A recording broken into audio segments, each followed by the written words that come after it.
but it is now 7:01 p.m. Apologies for the time. And I would like to call the February meeting of ANC3F to order. I would like to move that we adopt the February agenda. So moved. All in favor? Aye. That's everyone. I want to introduce Commissioners Amy Rothman, Mitchell Baer, Adrian Iglesias, Sue Guzman, myself. I'm Courtney Carlson. I'm sorry I don't have my name on there. Commissioner David had just informed us that she will not be in attendance tonight. So we do have a quorum, however, so we will proceed. I'd like to move that without objection, we approve the January 2024 meeting minutes. Aye. Objection, I'll move that. Thank you so much. And so I want to get started right away with Lieutenant Forrest from the MPD. Lieutenant, thank you for being here. I know you juggle things to be here, and we really appreciate your taking the time. Can you find her, Adrian? Hello, can everybody hear me? Hi, how are you? I am well. I'm happy to be here again with all you guys. As always, everyone that showed up at the walk, that was great. I had a lot of information, especially with regarding to a lot of stuff that's going on in and around the Brandywine and the Forest Hill Park. So that was great.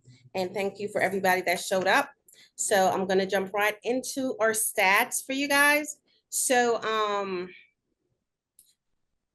we're just gonna read it right down the line. Homicide, we had none this time last year. We have none right now. Sex abuse, nothing. ADW, we had none. We had one last year. This time we went down 100%. So it was only one less. That's assault with a deadly weapon, is that right?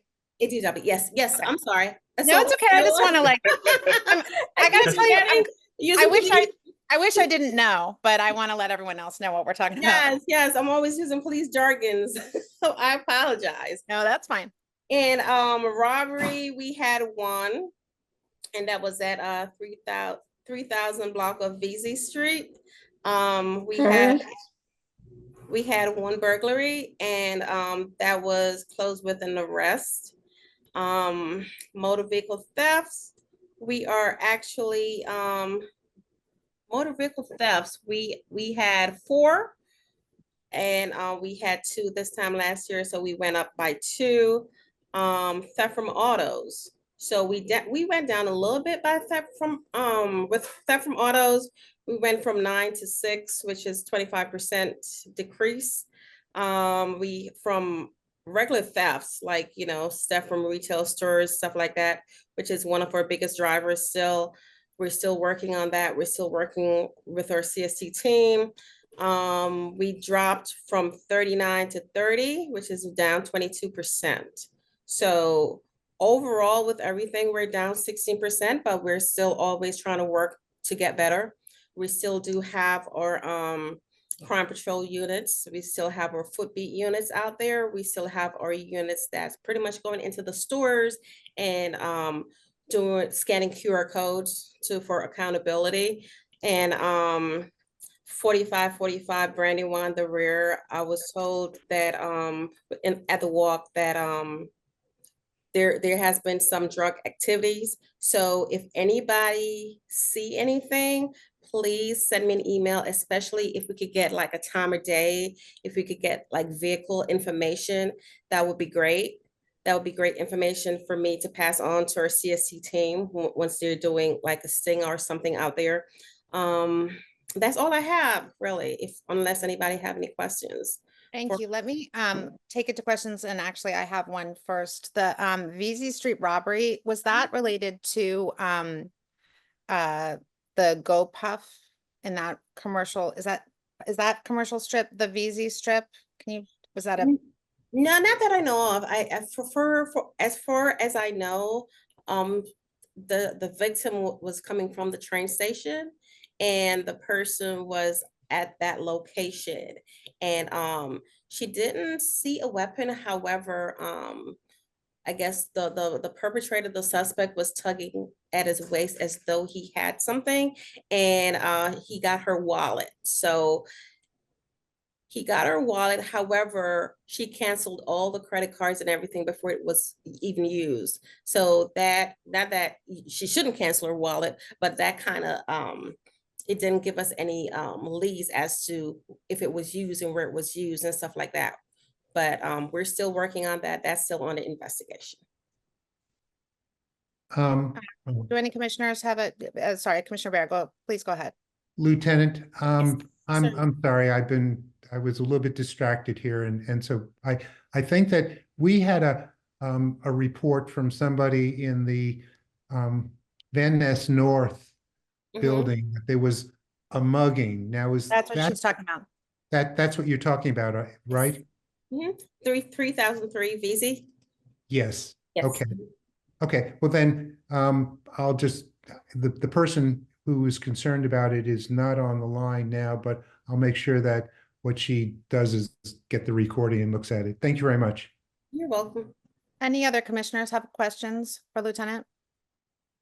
And anyone from the community have questions for Lieutenant? Okay, thank you so much. If anyone wants to follow up with, I think Lieutenant Forrest, or you could let us know in the chat. We'd be happy to follow up if any further detail. Okay. Thank you so much for being here. I really know you juggle, and it means a lot to us that you take the time to attend. So thank you. Thank you, and I appreciate being here as always. And once again, if you guys see something, especially if something's going on in real time, like drug dealings or whatever, please call 911. Please do not be afraid to call 911. That's the quickest time that we're going to be able to respond. And with that, I must say good night. I'm going to start my dinner and to come back to work tomorrow morning. So please email me if you guys have anything, any questions or anything like that.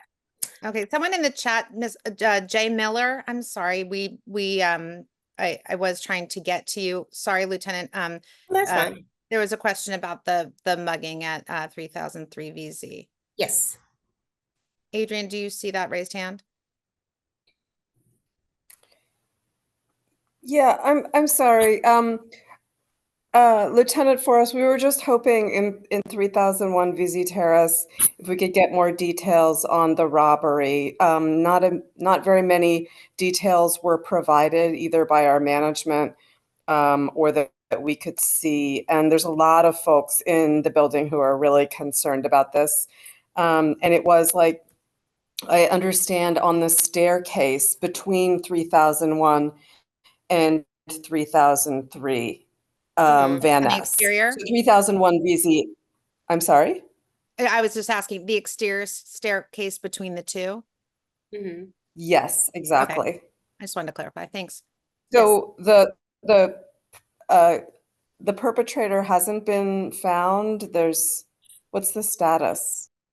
Okay, so as far as I know, it's still being investigated by detectives. So the detectives are pretty much trying to try to figure out who this person is. So like I said, if you guys have any video footage regarding it or anything, any detail that you could send to the detective, send to me, I'll pass it on to the detective. It's still being investigated, still trying to figure out who this individual is, because we didn't. Is there a lookout description that was provided to the tenants? So the only lookout that I had was let me look. I have the paper right here.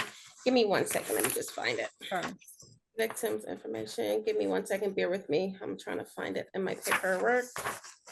Suspect. Okay, this says a suspect is unknown, around the age of 50, black male, and that's all they have on the suspect. The suspect is very, very sketchy. 5'5" in height, slim built, clean shaven.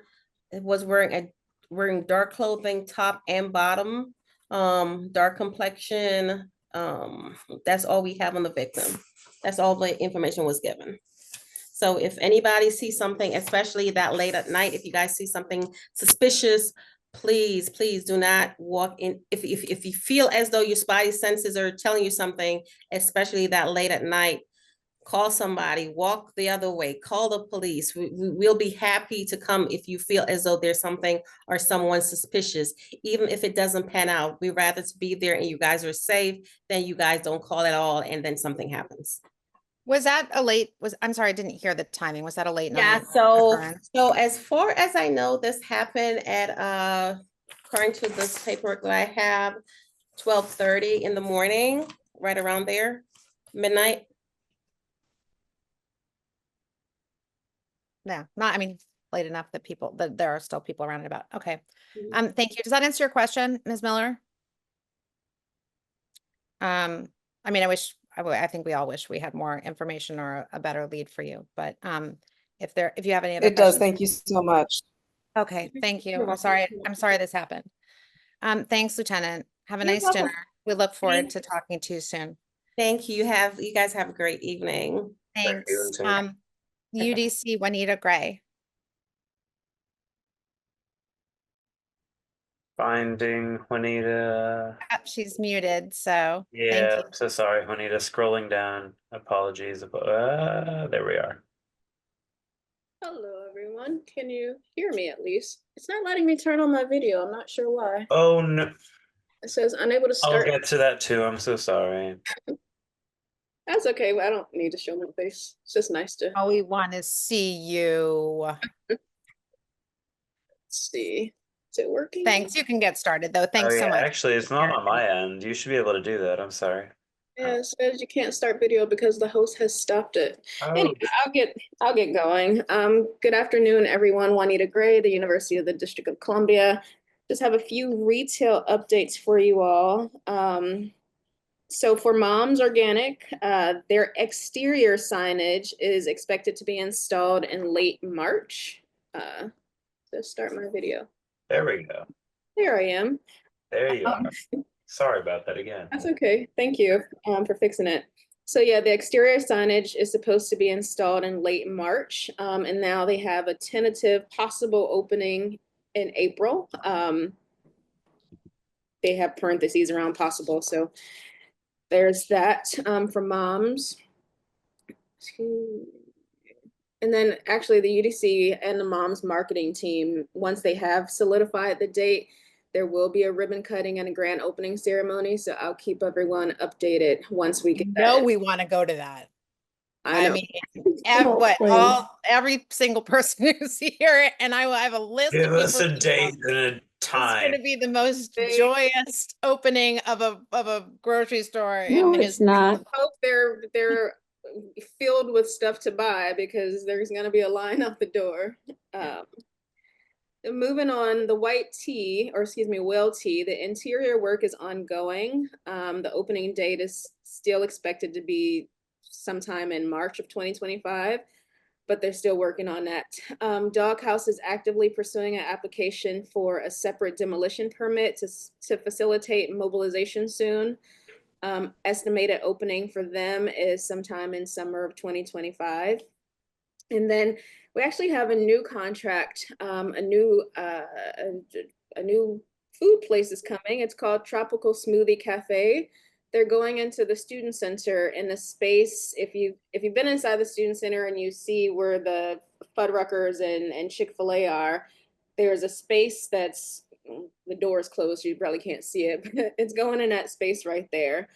So the opening date for that is to be determined. The contracts and everything were just signed back in December and everything finalized. So we are excited that we're bringing a new establishment into the Van Ness community.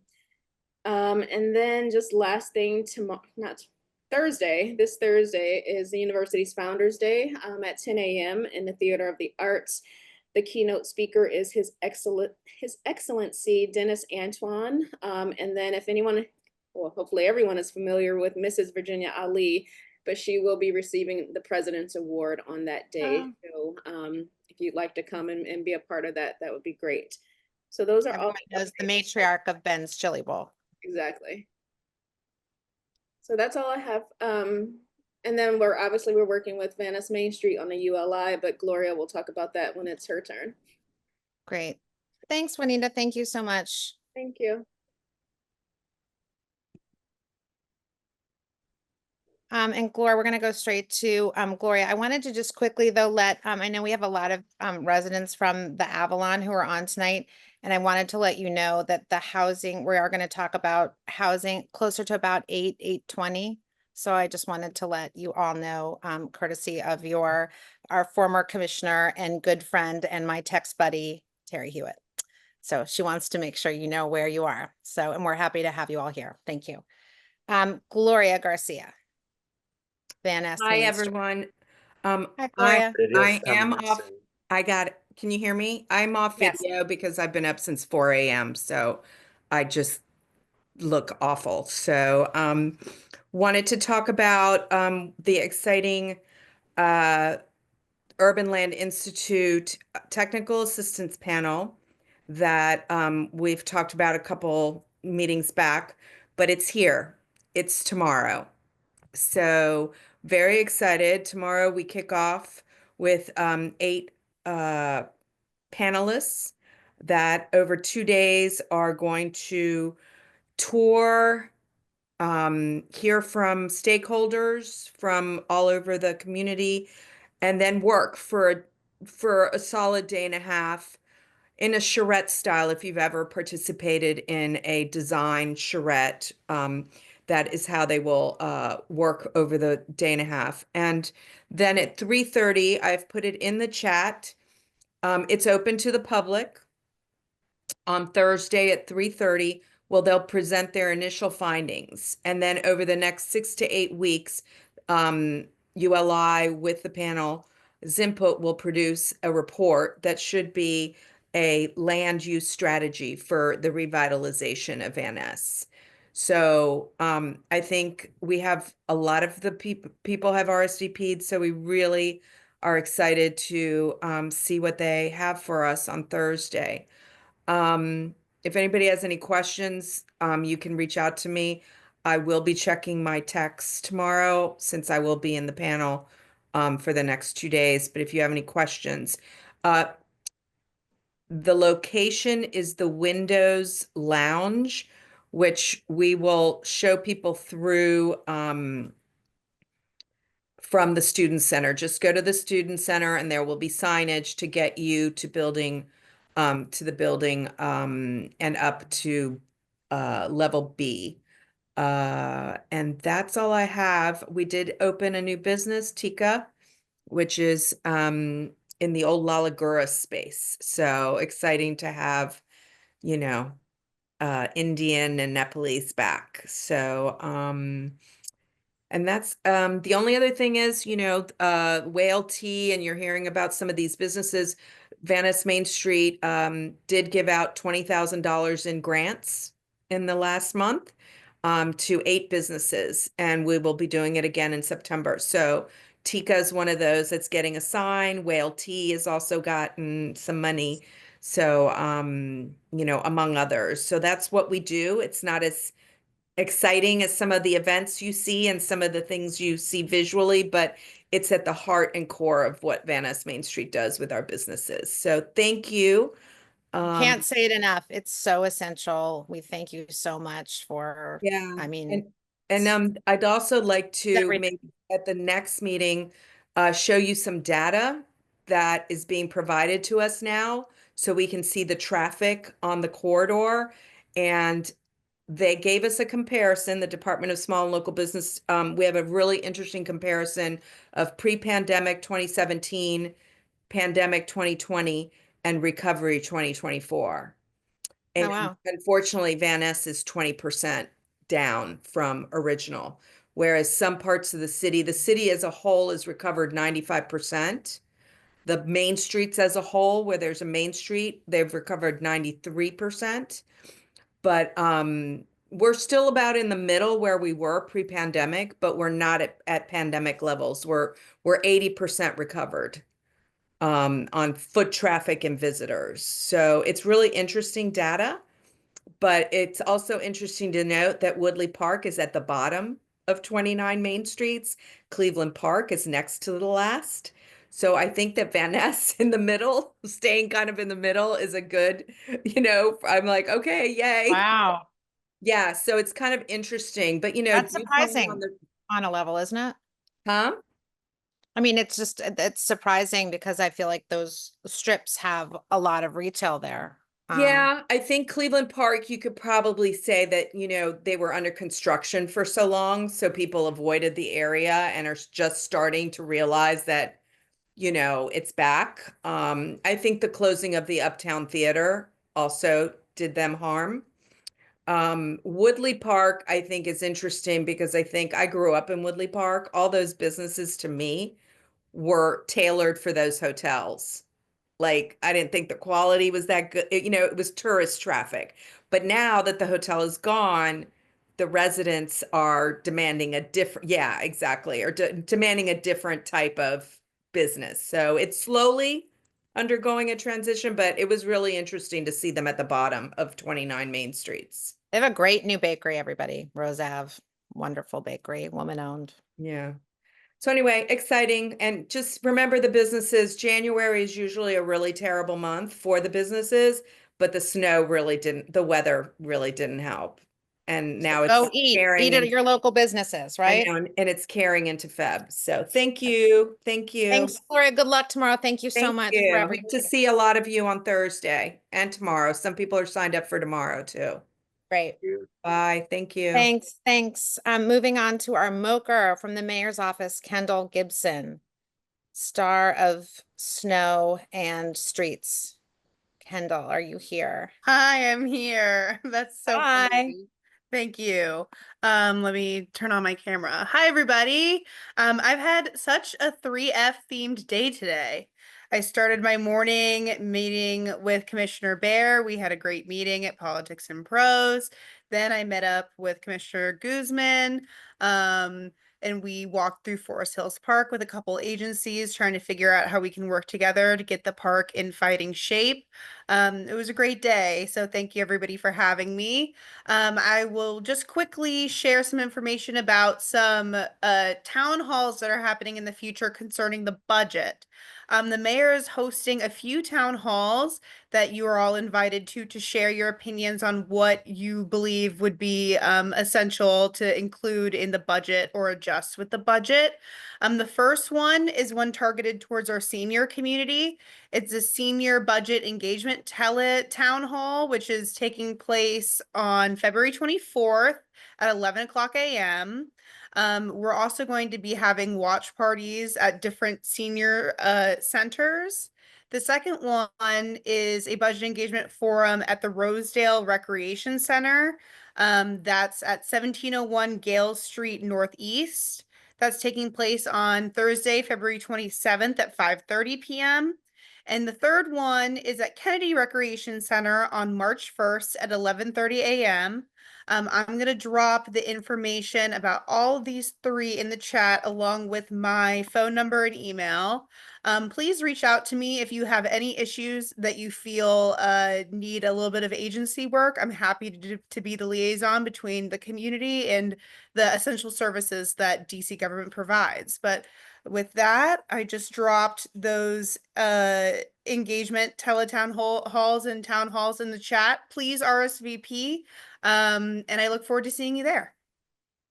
Kendall, Christmas trees, are they getting scooped? They are. So if you filed 311s, that's helpful. But I also would like to mention, and I know that this is a bit of a pain, but if you just can't stand looking at that Christmas tree anymore, there is a large dumpster outside of Glover Park that is accepting Christmas trees. So Did they get composted?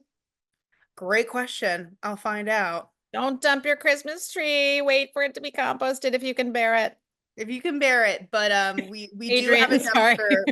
We have a dumpster ready for all the Grinches out there that are done with Christmas. All right, the trees, save the trees, Kendall. Kendall, Thank you just for a quick everything. reminder. I'm so sorry to cut you off, Chair Carlson. If you could share your email or a great contact in the chat, that'd be great. Just we have somebody request. Yes. Right. Thank I you. just put it in there. Since I chirped in with a question, I know we're going to keep going, but does anybody else have a question for Kendall? Other than me just berating her about not composting trees. You're forgiven. Thanks, Kendall. We really appreciate you, and you've just been amazing, and spending so much time in 3F. We really appreciate you. Thanks. Brad King, with an update on the archives. Hi, Mr. King. Hello, good evening, everybody. Quick update on the archives. We are continuing our construction phases. We have completed the abatement for the building, the removal of hazardous materials. We had sign off in it was actually like mid-January for the abatement. So clean and clear abatement is gone. We are continuing with interior demolition. And that's continued through the building, and we're now into the garage levels. We're expecting our structural demolition permit shortly. We're also in for a footing to grade permit as well as our full building permit. So we have a lot of permits in the mix. And our next step in our construction phase is to remediate some work in the garage to support our structural demolition. So that's where we'll continue next. Demolition probably won't start till, probably end of summer. So that's when you'll start seeing more of the demolition on the exterior of the facade. In the meantime, I guess it was the end of January 27th, we had a public community tour that was hosted by Gilbane, the construction company. They had a link on their website, community website, to provide some community access to tour the building. We had about 11 people show up for the tour, including community members as well as 3 students. And we did tour through the building, talked about our demolition process, the abatement process, and how that is handled with the hazardous materials, and our plans on what we can recycle through the building, and how we reuse parts of the demolition for recycling. It's not all trash and waste. Can you inform, if I missed this, I'm sorry, but can you try and loop us into those? Because I think it would be good to have an ANC rep there, on, Sure. if you're showing, so that we can, bring the questions from our constituents there and then report back. Yeah, well, it is on the site, which I I know, think but I've shared different with from you. us having to go look at the site. Yeah, no, I will. An I will invitation would be inform you appropriate. that we probably won't have one until after structural demolition is complete, just for safety reasons. So it might not be till end of the year, beginning of maybe even spring, before we have our next tour to really. I just know that from our, I know we have some new commissioners, but the commissioners who were here when we voted on this issue, we really committed to the community that we would be on top of this. So I think not inviting members of the ANC and expecting us to look at a website, or other members of the community to look at a website, isn't, I think we should sort of try and do a little better than that. Because we Okay, it was hosted by Gilbane, the construction company. It was No, really but- meant as part of our commitment to the community, and it was really meant for UDC students. It's not really a community tour. It's part of the student learning. So Okay. I'm more than happy to inform the ANC of future events, but And if that's why you're we- not the person to inform, just let us know so that we can stay on it. sure. I mean, we represent UDC students, we represent the community, and what's happening with that building, and how it's being, the demolition is being done was really of deep concern to members of this community, environmentally and otherwise. So again, like, I feel like I made a commitment to people that we would stay on top of it, and so I'd like to. And if you can help us. Understood, anyway but with again, that, I really appreciate it. I the understand tours it are wasn't meant for us. students. They're That's meant fine. for UDC as a learning opportunity, Okay, not really thanks. open to community. But if there's other opportunities that we could have, I think we would like that. Sure, Thanks so much. Thanks for being here. no worries. Any questions? Nope, I think we're gonna move on to community announcements, because we want to keep our timeline. If there are any announcements from the community that need to be made, or would like to be made, sorry. Okay. Um, And I do attend the UDC community task force meetings as well, and give updates there. anybody attends those meetings as well. Excellent. Thanks. Thank you. Have a good night. Great. I'm gonna since we're I'm gonna go to Councilmember Fruman. I know I said commissioner updates. I'm gonna move that down if we don't mind, because I want to get to the council member. Councilmember Fruman is here to talk about the his new committee assignments, the legislative tasks ahead, Ward 3 in general. Go for it. Tell us what's happening. All right. Well, thank you very much. Thank you. Great to see everybody. Boy, 80 people online. That is really terrific. All Great for to see you, I'm sure. Hardly. Thanks for coming. So committee assignments. I was somewhat surprised when I got my committee assignment. I was assigned the chair of the Human Services Committee, which includes some things that don't sound like, that aren't human services: the Office of Cable Television, the office, the libraries, the Office of Latino Affairs, and the Office of Asian and Pacific Islander Affairs. But the really big thing under my committee is DHS, the Department of Human Services, and the Interagency Council on the Homeless. It's a big assignment. And as people up and down Connecticut Avenue know, there are lots of issues with the Department of Human Services. There's a number of agencies that face challenges, but this is one that faces a lot of challenges. It's the department that manages the permanent supportive housing vouchers and a couple of other categories of vouchers. They do emergency rental assistance, they do TANF, they do SNAP, they do run the shelter system. They have recently been tasked with a pilot on truancy. So it is a big agency with confronting many, many challenges. And so I am trying to jump in with both feet to learn everything that I can. I obviously have a certain familiarity from the things that we all have been dealing with on Connecticut Avenue, but there's a lot to learn, and it's a big challenge, which when it came, I gulped, and now I'm excited about the challenge. So in terms of committee assignments, that's the big news for me.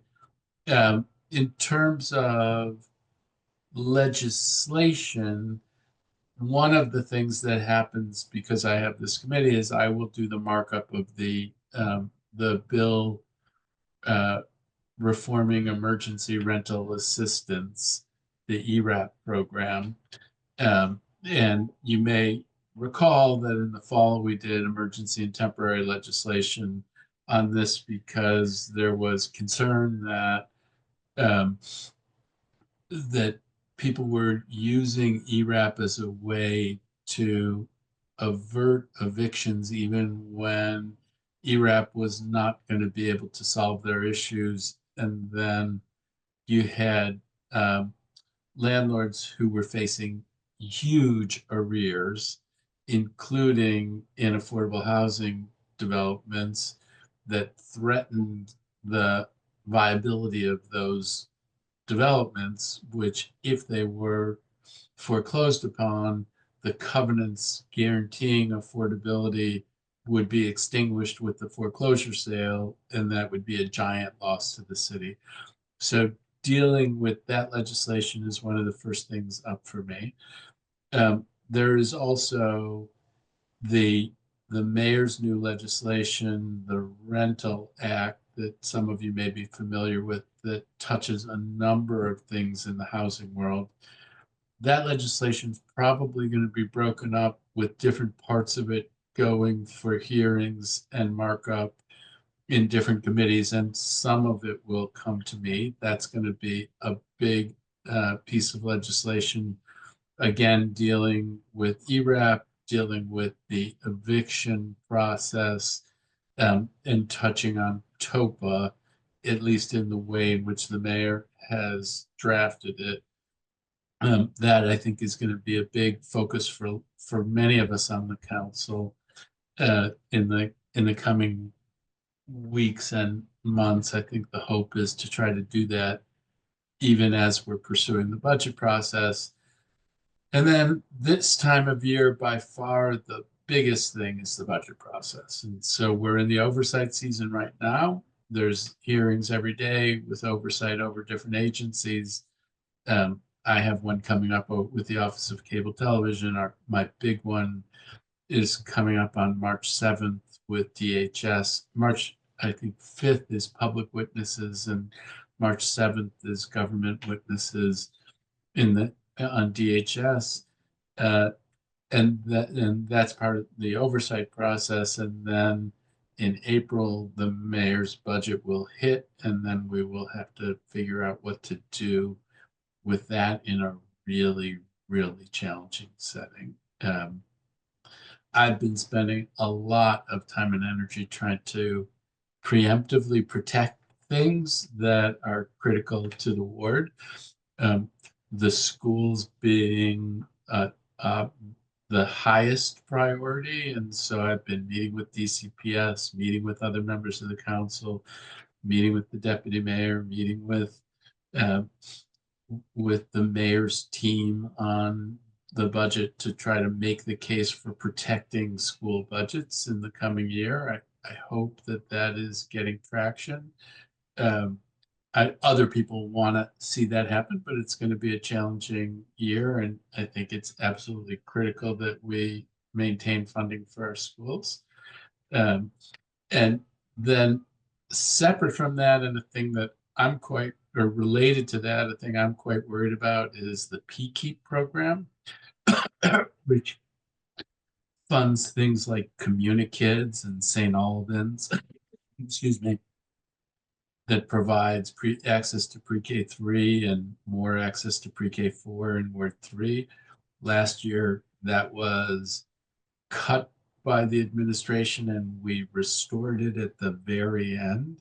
I worry that we'll face a cut in that area again. I'm worried that we'll face a cut on early childhood educator compensation as well. We'll see. There have been sounds like that. Those are things that the mayor is thinking about, and then the council would have to try to fix.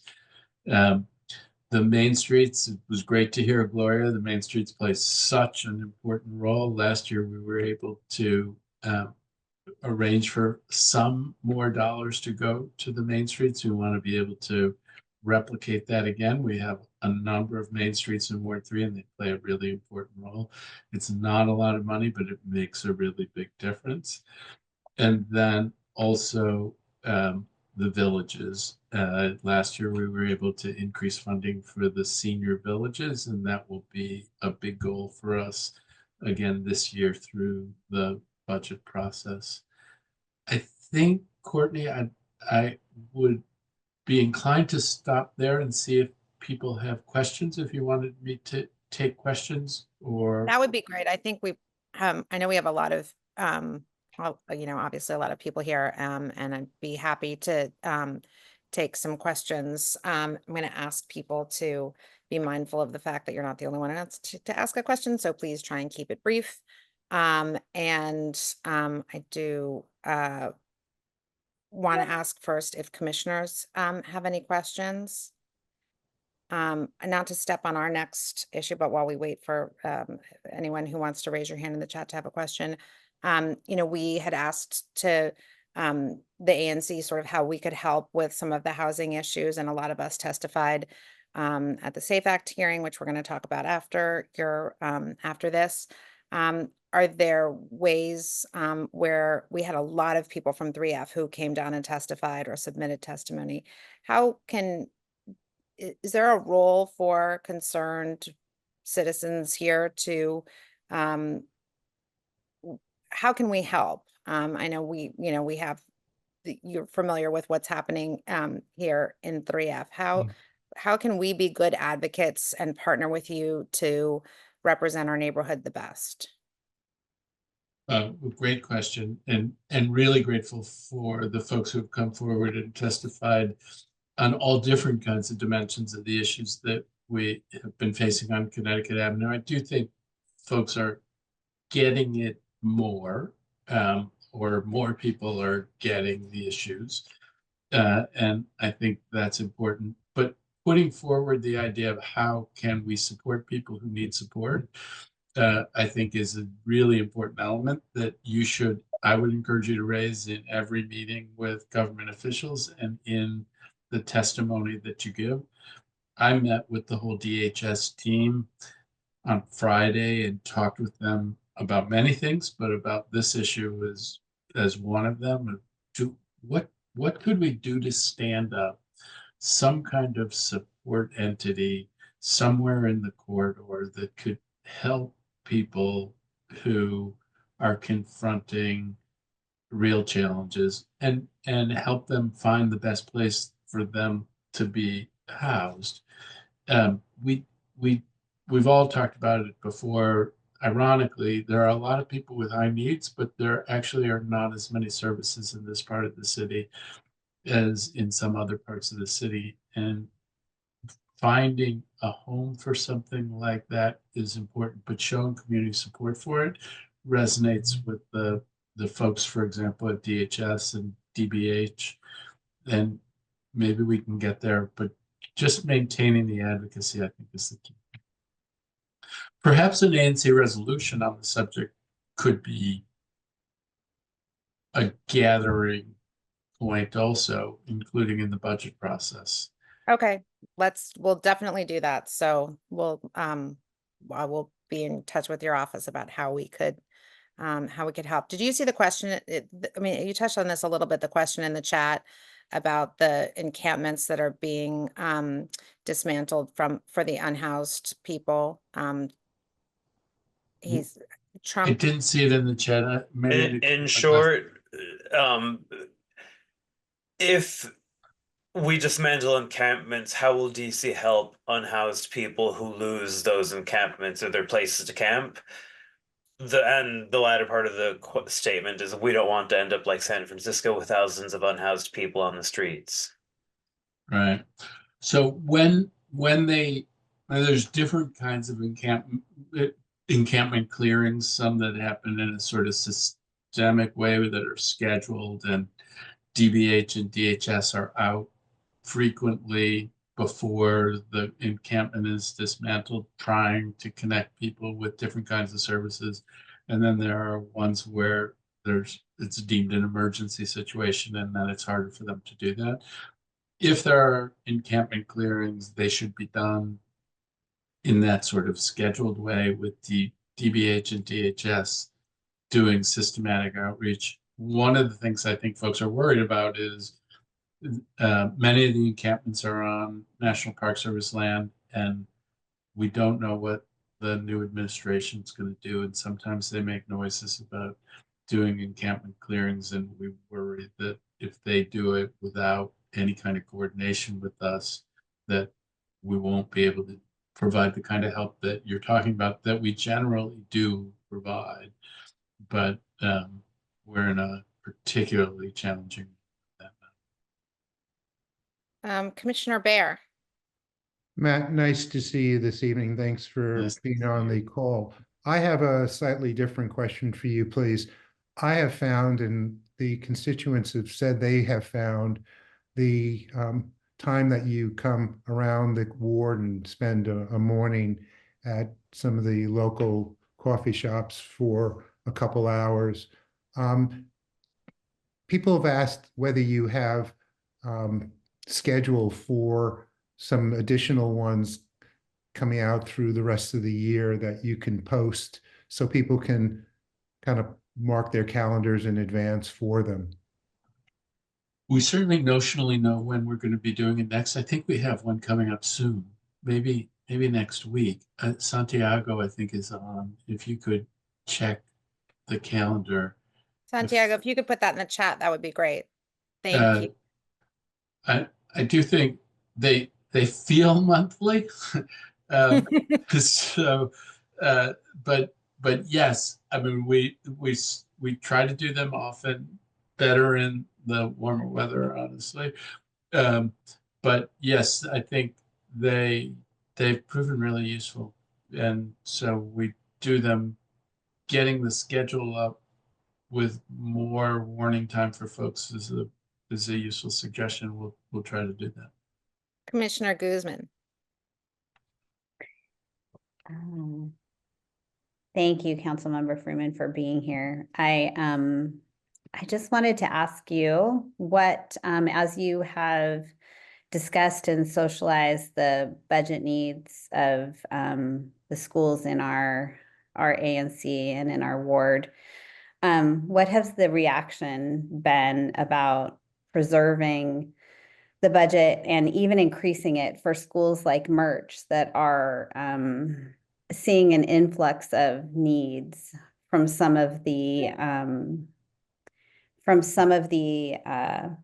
housing on Connecticut Avenue? There's been an influx of especially early childhood learners who have a lot of needs. And so I just wanted to hear from you sort of what the reaction has been from the powers that be as far as understanding those budget needs and as being really crucial for that elementary school in particular. So I have not had a specific conversation about Merge. I have in other years, and once the budgets come out, if it's necessary, I certainly will again. In other years, the sounds that people have made there have been sort of negative, that that they intended to cut schools, and including maybe even particularly cutting schools in Ward 3. And there had been a sense that spending increased before COVID and then during COVID, and then enrollments declined and didn't come back all the way to where they'd been pre-COVID, and that we were overspending in our schools. That was a year ago, and two years ago. That was the feeling that I got, and that I was really struggling up a steep slope with persuading people inside of the administration and inside of DCPS. This year, it's a different feeling. And this year, there's a little bit of an exhaustion about the schools first fights, where DCPS comes out with its budget and then the chairman changes it completely through schools first and leaves DCPS Central with a budget that's been cut in a way that they think is unfair. And I do think that the feeling of trying to preserve the buying power of all the schools, they take a hard look to see if there's something that's excessive. And the example that people give me is, you might have a school where there's 3 third grade classes and they're all 15 students, and maybe that school should have 2 third grade classes, and one should be 22 and the other should be 23, both of which would be inside of the WTU contract. So maybe that at that school you would cut 1 third grade teacher. That's not I think that's sensible, honestly. I don't think that arises anywhere. So I guess my big picture feeling is, I think people are trying to find a path to maintaining stability in the schools and addressing the needs from changes in enrollment patterns. But we'll see. And not going to rest until we get those school budgets and they look better than they have the last 2 years as when they've come out from DCPS. We'd also love to help any way we can advocate for our 3F merch. I wanted to let everyone know that the workday in the ward, mark your calendars, is at Open City in Woodley Park on the Cathedral grounds. Or no, maybe not on the Cathedral grounds. No. That's the other one. That's in Woodley I'm Park. I'm sorry. Woodley Park, so it's on Calvert and right on that corner of Calvert. Is that right? The Open City from 8 a.m. to 3 p.m. I'm completely botching this announcement. Apologies. On Thursday, February 27th, Open City. It's not the one at the cathedral. The other one, the real Open City, everybody. But Thank I you. also take your point that let's announce what the one after that is, because there will be another one shortly after that. Can I ask you just to briefly tell us what the council can do to support home rule? And it's Sorry, no, it's, I mean, it's terrible.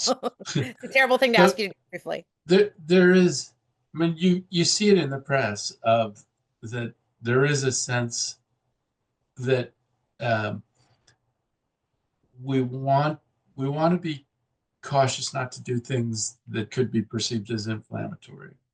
And so one of the things that we're trying to do is we need to maintain our values, but we want to be careful not to hand Congress something that we know they're going to overturn and that will inflame a push against the district. Home rule itself, and I there is legislation that there has been year after year challenging home rule, and they have more power to actually move legislation to revoke home rule. I am less concerned about that than I am about other things. I think it would be tricky for them to do it outside of a to do it through reconciliation. And if they tried to do it outside of reconciliation, they either have to get rid of the filibuster or get 60 votes. And I think maybe they would try to do something like that, but I think it's unlikely. The bigger thing to me is the stuff that you're reading about the Medicaid reimbursement rates. So that the district gets 70% reimbursement for Medicaid today. That was a thing that was put into law in 1998, through the control board stuff. And partly it's to compensate us for our inability to tax certain revenue earned in the district. And other places have over 50%, but the standard is 50%. And the Republicans in Congress are talking about snapping us back to a 50% reimbursement rate. And if they, as part of their effort to push through big tax cuts, and this would be one of the cost savings that accompanied that. If they did that, that would cost the district between $750 million and $1.1 billion in our budget. And while the direct attacks to home rule would, if they happened, would be catastrophic, I think the odds of it happening that way are relatively low. The impact of the kind of change to Medicaid that is being talked about in Congress would also be devastating, not as bad as the loss of home rule, but very, very bad. And the odds of that happening are not so low. And so we need to be working with all of our allies in Congress to make sure that they protect home rule, but also protect our Medicaid reimbursement rate, that they understand what it would mean for us if that were changed. And understand that it's there for a reason because of our particular situation that back in in terms of our ability to tax revenue earned in the district. So that's, it breaks my heart every day to watch the news in so many different ways, and I'm worried about impacts on the district. But like I said, I think my most heartburn is about the way in which it could impact our budget and our ability to serve our residents. Is there a place where a regular person like me could find out more about the Medicare and Medicaid reimbursement? Because that's a really interesting issue. And I think, you get sort of lost in the sauce here. So I know that's a weird question, but no, it's not a weird question at all, because it is. Christina Henderson did a 2-page thing that she circulated to other members of the council, and I'm going to ask her if it's a thing that I can post with my next newsletter. Like that'd do be great. a link to it. There every once in a while there's something in the press, but I think that is, I think widely inside of the Wilson building, the fear about what happens if they do that is the biggest fear. I think it's important for us to understand, right, where in the atmosphere of things to be concerned about. It's good to know, right? Like that's actually, it's not necessarily, it's all the things, but that aspect of it is important, that we might get a little more educated on it would be really helpful. Thank you so much. Yeah, let me look into that. So, and there was, when we had the hearing on the ACFR, which is the closing of accounts for the last fiscal year, the CFO talked a little bit about this, and maybe we could put a link in to that as well. One of the challenges about this, the CFO, don't you feel for the CFO, he, by the end of this month, has to make a revenue projection for how much taxes we're going to bring in fiscal year 26, with all of this uncertainty out there, and then including what's going to happen in terms of the Medicaid reimbursement rate. But it could be that Congress does something in a reconciliation package in April after the mayor has handed her budget to us, and we have to deal with a budget that's short hundreds of millions of dollars in federal dollars, and everybody has to do a pivot. This budget cycle, given the kinds of things the Republicans in Congress could do, is like going down the Niagara Falls in a canoe. Commissioner Bear, and then we'll move on. Thank you so much for all this time. I'll finish your statement in a barrel. Yeah, I messed it up. Thank you. No, Matt, I appreciate that you're bringing that to our attention, because I'm concerned about, what happens to home rule, but through the front door, and this Medicaid is kind of through the back door. And if you keep us informed, as Courtney has indicated, we can hopefully galvanize the community to do what support might be helpful to you and the council to, maybe not negate this much, but tell people what the impact is going to be if it happens. Fair enough. Thank you. Thank you. Thanks so much. Thanks so much for coming and for all of this information. It's really helpful. The address of the February 27th workday in the ward is 2331 Calvert Street Northwest. So that is the open city on Calvert Street. And it's from 8 a.m. to 3 p.m. So you can bring your questions and your cups of coffee for your council member there. Thanks again for taking the time to join us. We really appreciate it. My pleasure. Thank you very much. Good to see everybody. Thanks. We're now going to go to the Office of the Attorney General, Damon King.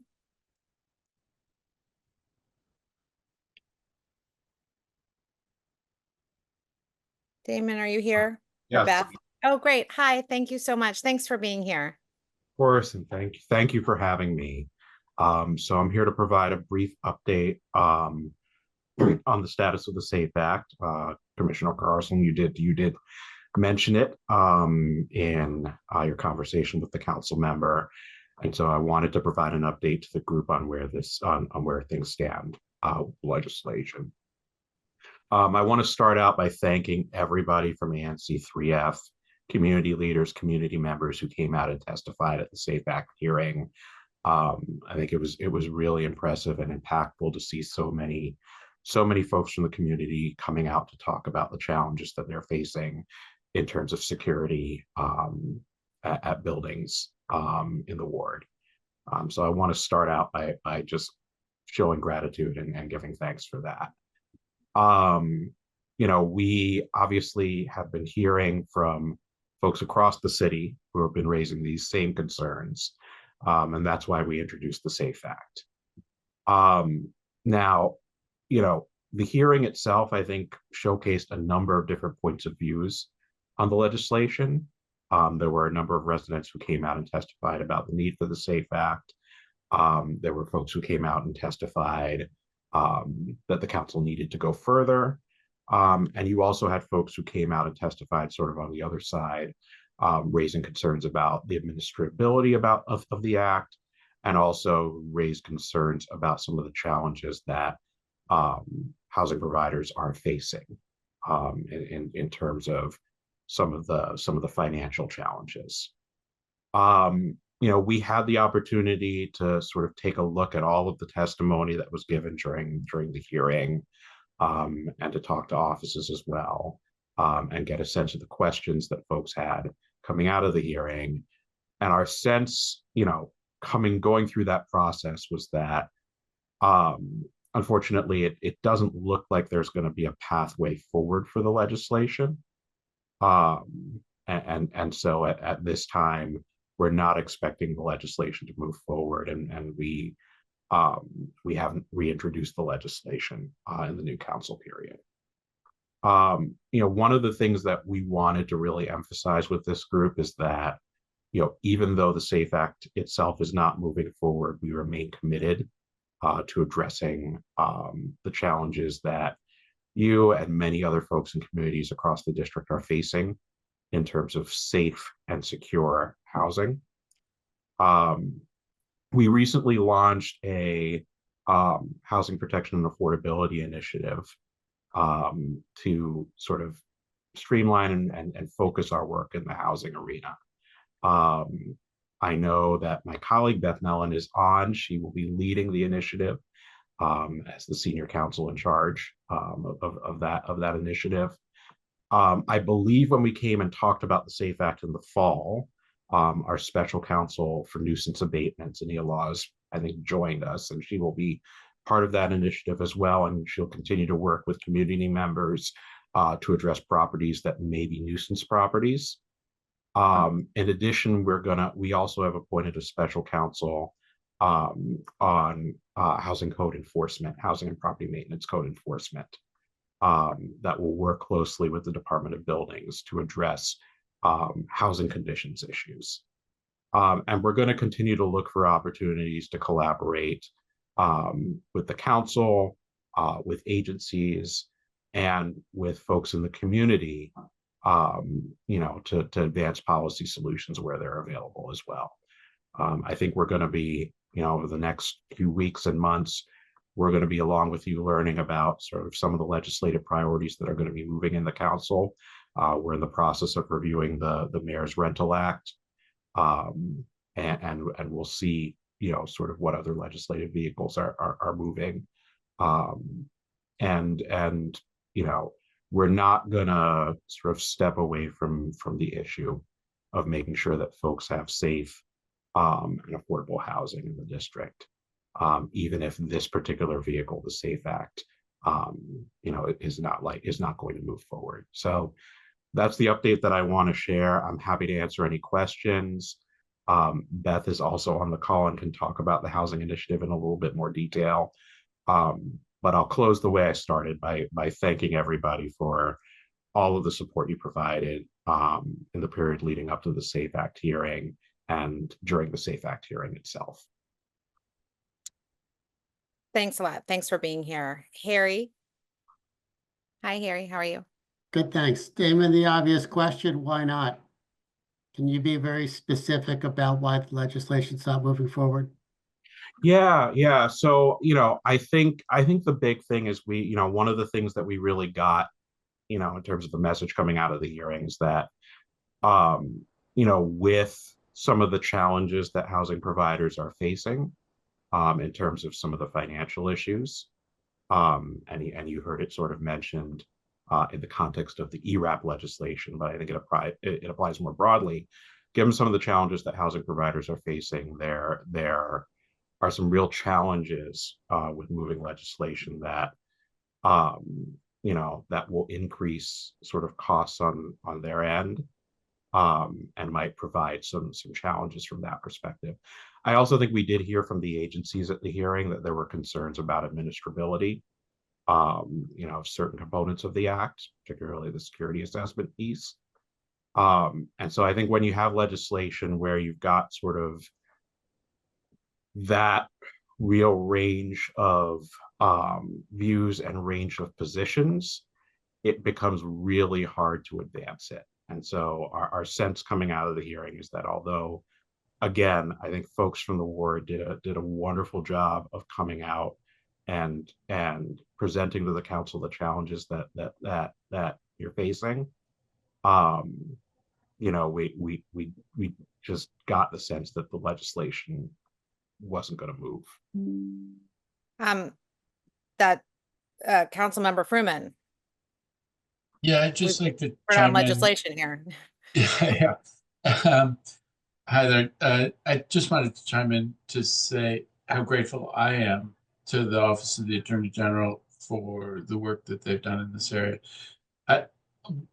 I'm a big supporter of the SAFE Act and wish that it was a thing that could be carried over the finish line. I do think there were challenges in it, just as you described, Damon, in a number of different challenges. And you could feel like, okay, well, that was a failure, but it really wasn't, because I think putting it on the table, I do think that the conversation is different, and it may be that the SAFE Act mechanism isn't the solution that we land on, but more people are recognizing that there's a challenge here. And in this whole sphere, as an example, I put forward legislation on voucher rents and rent reasonableness and rent stabilization that confronted the same kind of challenge, but the Office of the Attorney General has come forward with litigation against Petra on issues that are related to what was in the legislation. And so I just want to, and the introduction of the SAFE Act and all of the testimony on the subject is turning the oil tanker. And I want to thank the Office of the Attorney General for playing the role that they have.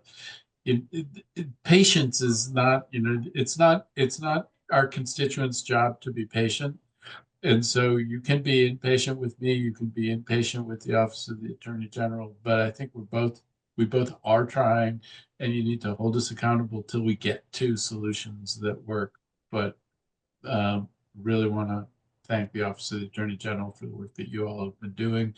You have been doing, and Beth Mellon, who was on this Zoom, has been doing. Yeah, thank you so much. Thank you.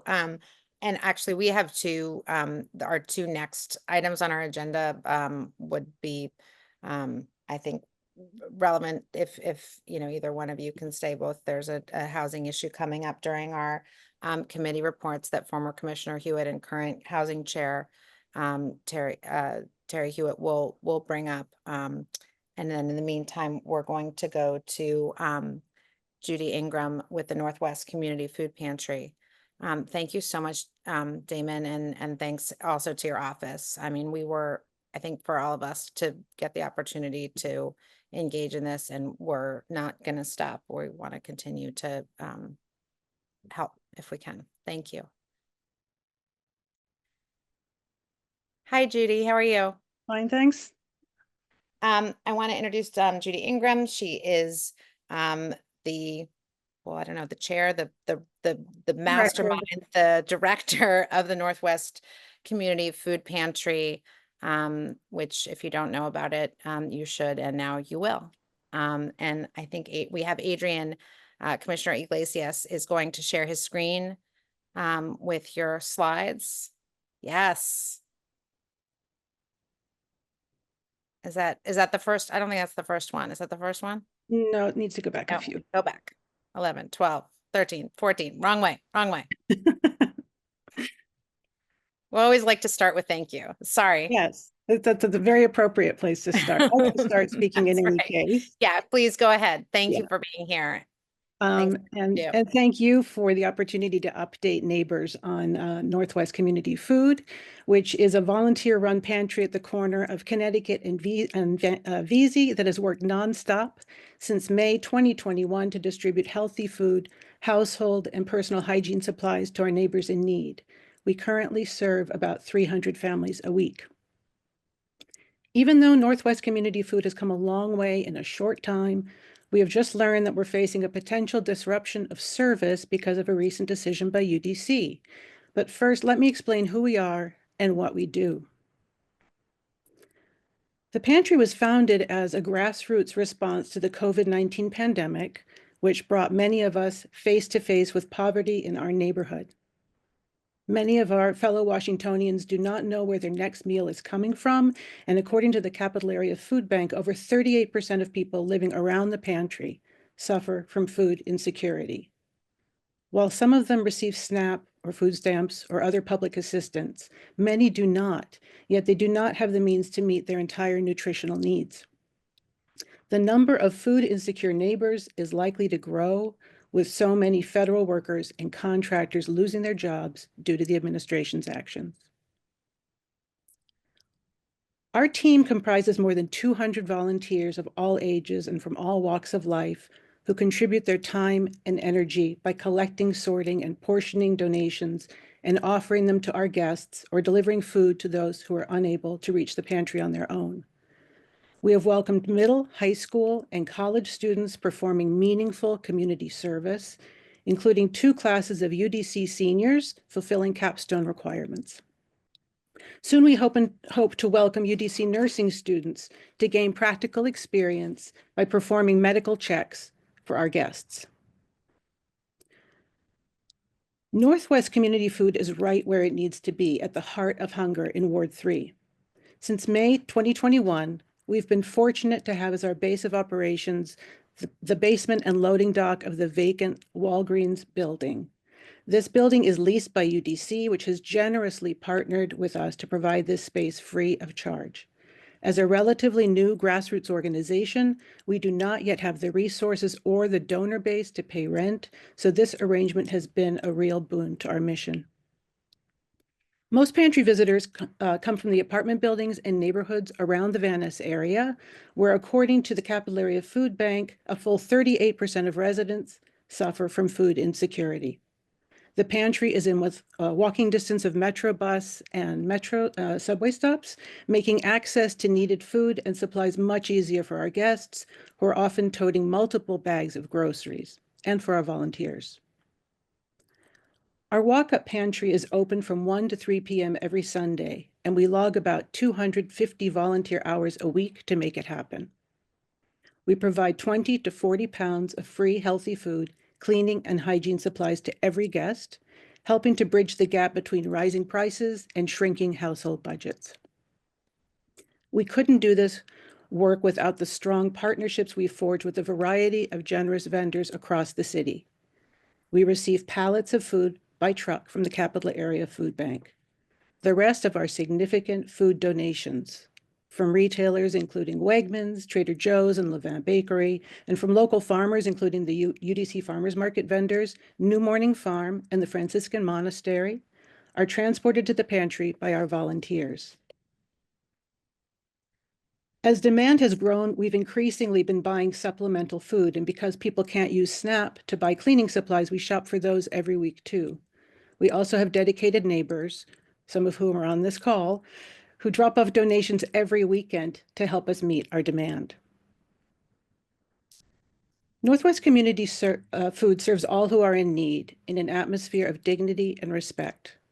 And it's clear we're filling a desperate need in this community. Since we started in May 2021, the number of people we serve has grown 6-fold, from 50 families a week on average to 300 today. People on fixed incomes or in low-wage jobs, veterans, immigrants, neighbors with physical disabilities or mental illness, university students, senior citizens, unhoused, and recently rehoused neighbors all are welcome. I'm just going to pause to let you take a look at a couple of quotes.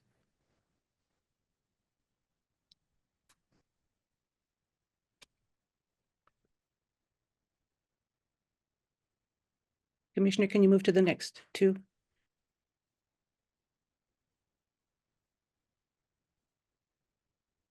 And one more.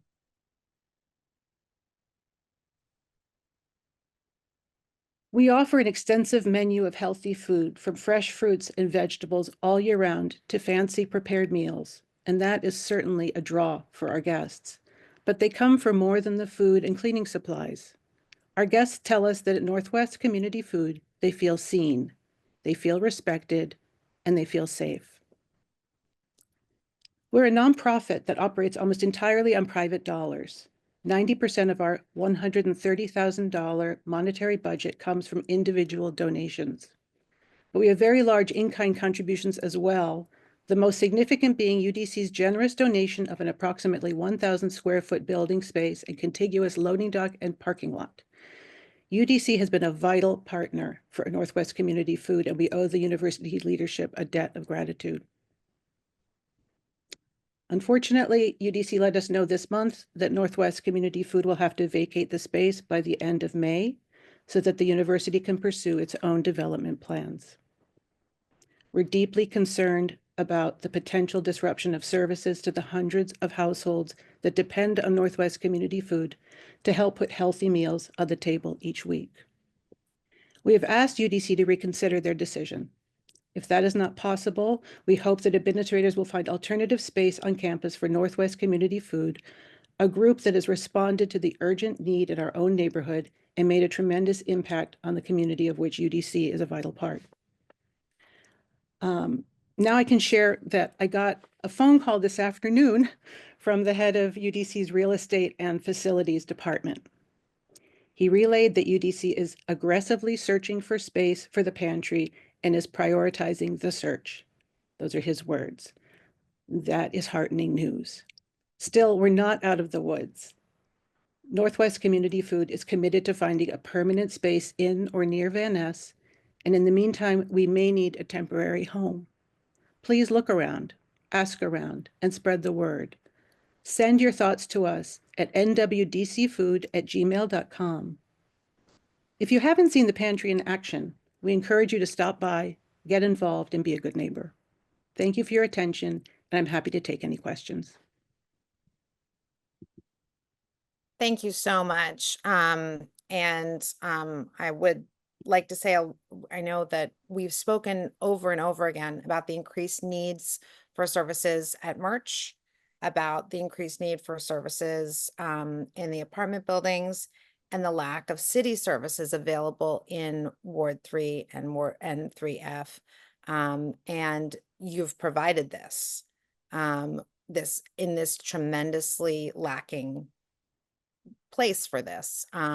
And I just think this is a tremendous, tremendous service to the people who are the most vulnerable in our community. And I would urge everyone to both visit it and put your thinking caps on and volunteer and think about how we can help support this mission. Thank you very much. Thank you. Does anybody have any questions? Armoker, Queen of Snow and Streets, Kendall says she just signed up to volunteer. So can I ask that you put the link in the chat of how other people can sign up to volunteer and your email? And you're getting a lot of support from the people in the chat, and you'll continue to have the support of ANC3F in hopefully partnering with you in any way we can and helping to find you a permanent home. Judy, could you potentially send your slide deck to the 3F commissioner's email? Sure, of course. Thank you. I have it. I can send it to you. Oh, perfect. Thank you. Thank you. I can't see people's questions. Adrian, can you I'm remove? sorry, I the- myself am Thank just you. figuring out how to get myself a screen share. I should have Okay. better. I'm like lost here. Here we are. Let me not do that anymore. Okay, thank you. Thank I can see a question, how many square feet are needed? Thank you. And bridges, question mark. So currently, as I said, we have 1,000 square feet. We are busting out of that space. And then we also need at least that much, actually more space outside. So we're looking for quite a bit of space, but everything is going to depend on the location and on the configuration. We have to be able to get pallets inside, or we end up carrying huge amounts of cabbages and potatoes and onions back and forth. Another So question is, can the ANC pass a resolution of support for the pantry? And the answer is yes, we can, and we will do that. Absolutely. I'd also like to read, someone said, as a relatively new resident to the area, working with the pantry has made me feel more in touch with my community. Judy is a warrior saint. So there's a lot of support, and the ANC will absolutely write a resolution. I'm so encouraged that UDC is going to scour its campus, because I think the partnership in and itself is really a win-win for everyone. It's a really lovely place for you to be. It's a lovely part of, there's a comment in the chat here. A UDC student says, the pantry has been a huge help in easing the financial burden of groceries, allowing me to focus more on my studies. Judy, along with Northwest Pantry directors, has created a space where the community members feel seen, heard, and cared for. To take the smile away from those faces while increasing food insecurity in the community would be very sad to see. So I wanted to make sure those were read out loud in case people can't see the chat. So thank you so much for the presentation. We will work on a resolution that we can vote on next month. And please let us know how we can support all of your mission. thank you all so much. Thank you. Thanks for being here. Okay, I had skipped over commissioner updates, so I just want to quickly get to those, and then I know we also want to get to housing and neighborhoods. Actually, let's get to housing and neighborhoods, DC Water, and then housing and neighborhoods, because I know so many of you want to hear this, and I want to make sure Mr. King can stay on for this. So I'm sorry for that. Let's go quickly to Commissioner Bear and DC Water, and then we'll move from there. Sorry. Okay, there should be 3 people from DC Water on: Peter, Emmanuel, and Jarrell. For those 3, if you can spotlight them, or you can turn their mics on, that would be helpful. I will say to the 3 gentlemen that we have 2 questions this evening, and then we're not going to see a presentation, but we just need 2 questions answered. The first one is, are you on schedule? The schedule that you guys gave last month, are you on schedule to be moving forward? And 2, when are you guys going to dig up the area for the hole that's going to go down 45 feet? Good evening, Commissioner Bill. We're on schedule. We just installed the steel pipe. We're going to start by filling it tomorrow. So we can give you the actual, we think we're going to start the big dig on March 17th. But we will provide you the accurate time that we're going to start. The reason why we can't give you is that we need to cut and plug the water main. We're going to need to do a test shot. So that will depend on when we actually start the big dig. So, but we will provide you an accurate day and time that we're going to start the big dig. But okay. Okay, thank you, Peter. I turn it back over to you, Chairperson Carlson, so that we can move forward. Okay. So thanks so much. We're going to go now to our former Commissioner Hewitt and current Chair of Housing and Neighborhoods, Terry Hewitt. thanks so much for being here, Terry, and continuing to be a part of the team. Thank you so much, Madam Chair. Greatly appreciate this opportunity. Will not take too much of your time, of everyone's time, and to all of my neighbors and colleagues and anyone who has a hand in Avalon, Albemarle. Thank you so very much. Last week was blindsided by the presence of a company called True Ground, who it didn't come from Avalon. This is a third party who said that they were reaching out to the residents to say they were trying to buy the building, or so it kind of blew my mind. The whole process, the line of communication, I think it blew the mind of pretty much everybody in the building.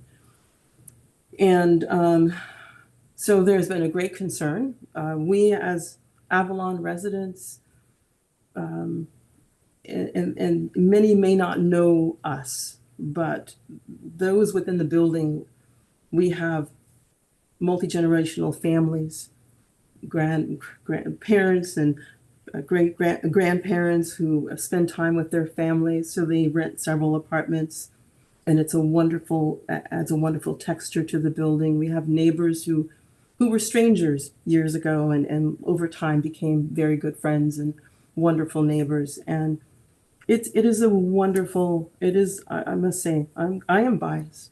I've been here 12 years, but I have neighbors who've been here far longer than me, and some around that same time or just a few years.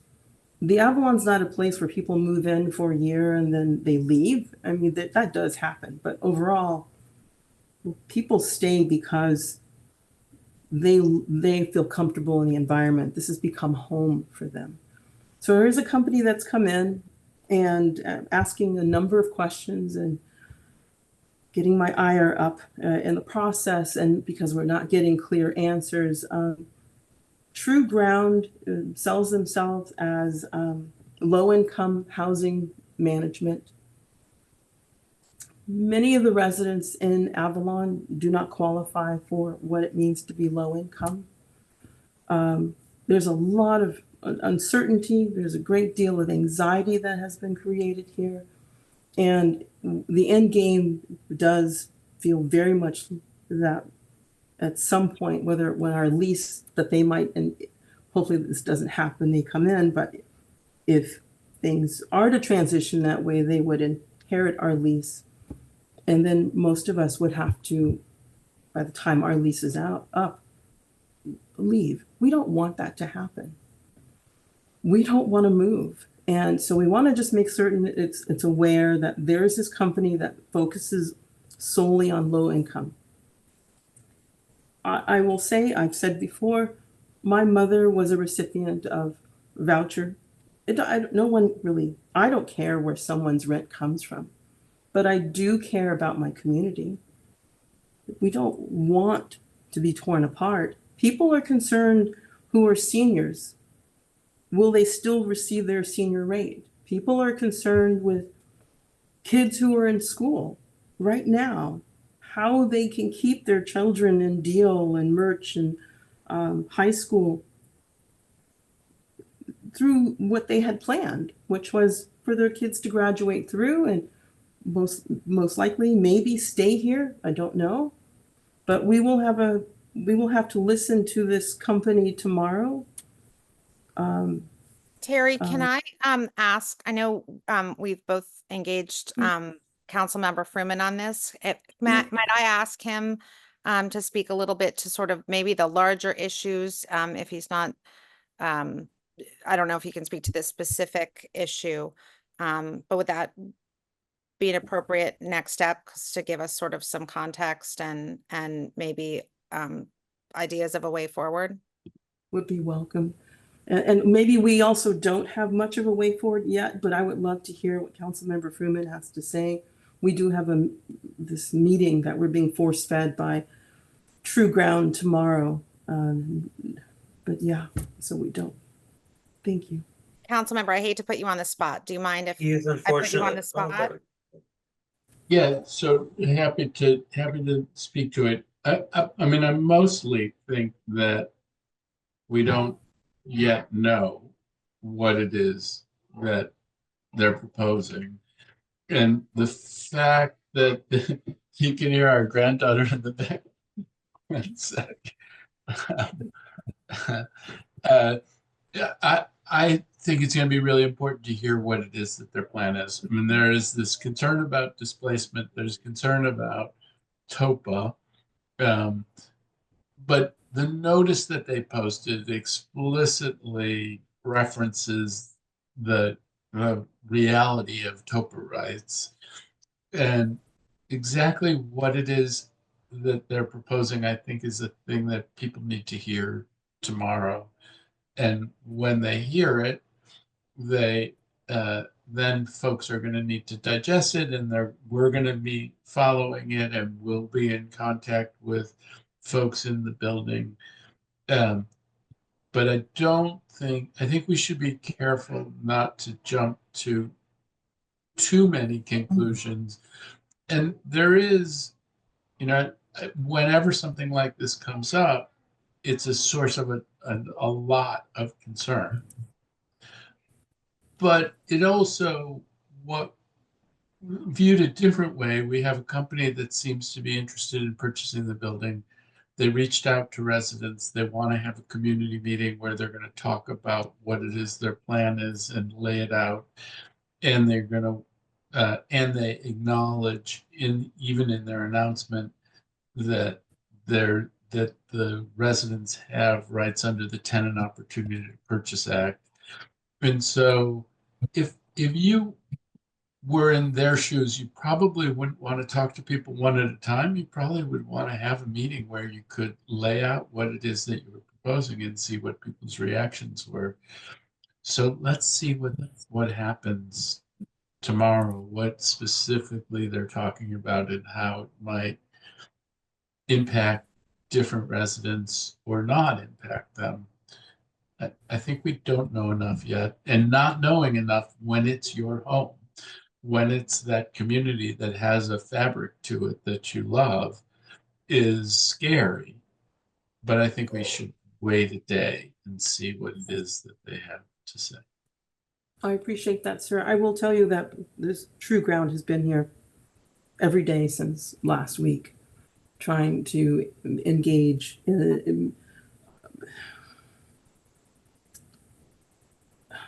it's must be really concerning. difficult. Yeah. It's concerning. Yeah. Stabilize like that. Yeah. It's I could see it if Avalon said, "Hey, we're considering this," and because we have that direct connection with Avalon, but here's this third party coming from nowhere saying, "Hey, we want to talk to you, and we're going to tell you what we're going to do." My concern is if something goes wrong in this building, there's no doubt that the Avalon will take care of it. There's no doubt, not only will they take care of it, but it will be taken care of within a matter of an hour or two, not days or weeks. So it's understandable. We want to hear what they have to say. But when talking to this third party, it's like pulling teeth to get information out of them. You have to ask a question, ask it again, find another way to ask it, and then maybe you get some information. Much of it is from neighborhoods. I spent since meeting them, tenants have been calling me, texting me, emailing me, very concerned. So if they were doing with someone who's made it their mission to be a footprint at the Avalon since last Wednesday, Tuesday, I understand they were here last week, they should have had a better rollout.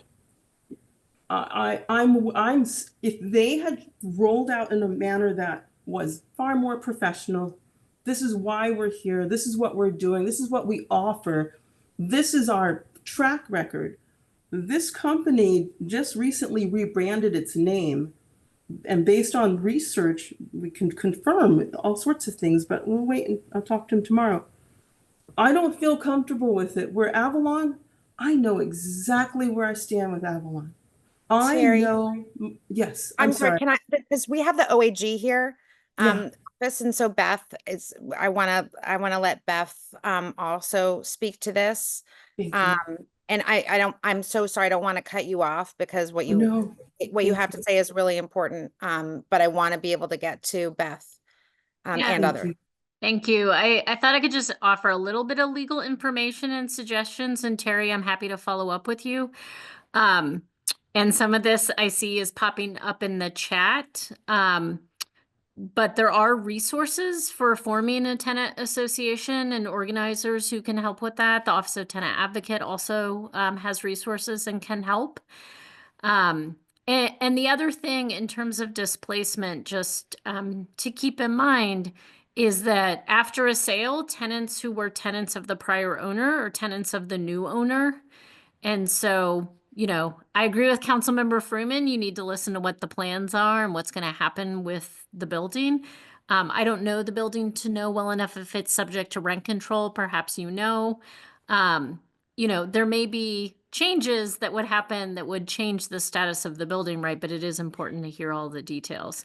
So I completely understand the concern. I was previously, some of you all know, I was at Legal Aid DC for 17 years. And one of the things I did is worked with tenant associations on TOPA rights, TOPA organizing, and also on rent control issues. And TOPA does require that an offer of sale would be given at some point, but it's not unusual for purchasers sometimes to reach out before that, potential purchasers. So I would just echo what Councilmember Freeman said, that it's important to listen. And then, you have rights and you have ways to exercise those rights. And I'm happy to send Terry some follow-up suggestions on resources. Thank you so much, Beth. And then we will obviously the ANC3F will keep this top of mind as well, and help support our constituents being in contact with the city services that can help. So thank you so much, Beth. I want to go quickly to Harry. Quick question. Matt, is the mayor providing tax incentives for such conversions of buildings? This was mentioned Creek West roadmap, and then in a proposal she had for, I think she called it cash to covenants. So is she providing tax incentives for the conversion of apartment buildings into low-income housing? I think there are programs that someone could tap into. Whether or not that's what's happening here and how the mechanics of it would work, I think we need to hear from the folks involved. I don't know what exactly their plan is, but I think there was somebody who's in the chat who said that they spoke with them for an hour. I think we need to hear what it is that they're doing. In theory, Harry, are there programs where by making an apartment income restricted, can you get support from the city? Yes, I believe so. Whether or not they intend to tap into that, I don't know. Terry, someone's asked if there's a way for tenants to get more information or a readout on the meeting tomorrow. And so I want to make sure that we can keep people informed who can't attend tomorrow, along with, I know you'll keep us informed so that we know how we can support you. Jackie, 2 minutes, just try to quickly. Yes, I think from people that I've spoken to, I'm hearing that mostly the residents that are here now are opposed to the idea of someone else taking the building over. But I totally agree, based on advice I've been given by a lawyer that has experience with TOPA and housing in DC, currently isn't doing that right now, but has experience with it. We do need to hear them out. But if the thing that's very concerning that I'm hearing tonight is what Terry is saying about them being on site and speaking with residents, because one of the things this person pointed out to me is if we're trying to form a tenant association in opposition to the company that's coming in wanting to purchase, they may try to form an alternate. So we need to be aware of this. They may try to form an alternate tenant association. When we say, okay, we have a tenant association, they might try to claim, oh, no, ours is the real one. So I think there is a bit of a game that can be played with this. At least that's the way it was conveyed to me by a lawyer who has experience with this. So I think the residents here need to really be together on our position that, we'd like to maintain our building and we'd like to live here and we'd like to not, potentially have disruption from someone who came in. Well, I'm not going to use the words that I feel, but came in unexpected, unknown, and to a building that's mostly rented out and has very little problems in the community. So that's just my opinion, but I do agree we need to hear them out. Thank you. And in the chat, I also wanted to bring to your attention, and everybody's attention, that there are other buildings in the area that have strong tenant associations, including the Brandywine. I don't know if Marilyn Lance is on, but she's a frequent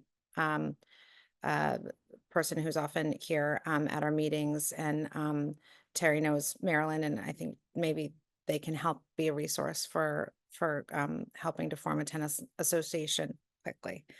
And I'm sorry that this is happening, because it seems like it's really difficult and at a difficult time. So, the ANC3F will, can do it, whatever we can to help support you. And I know Councilmember Fruman has said the same, and obviously you're the OAG's office. So you've got a lot of people who want to make sure this goes smoothly. Thanks to you all for being here. Thank you, Terry. And you and me will be in touch as always. I'm going to move on now to streets and sidewalks. Paul, are you here? Hi. Hey everyone. How are you? Good. Thank you, Chair Carlson. I'm hoping in Claudette's act, Commissioner David couldn't be here tonight, so I'm hoping also you'd be willing to update a little bit on the meeting that she had for her SMD a couple of weeks ago. Yes, I can touch on that really quickly. So just first of all, I'll put as usual, I'll put my email in the chat. We are going to have a Streets and Sidewalks meeting on March 5th. So if anyone would like to join us and talk about issues moving forward, that's the best place to get in that loop. So Commissioner David and Commissioner Amy also participated in a meeting with. Oh, I'm sorry, Amy too. Sorry, Amy. Yeah. Which was primarily focused on Reno Road, but also the availability of crossing guards around Merch.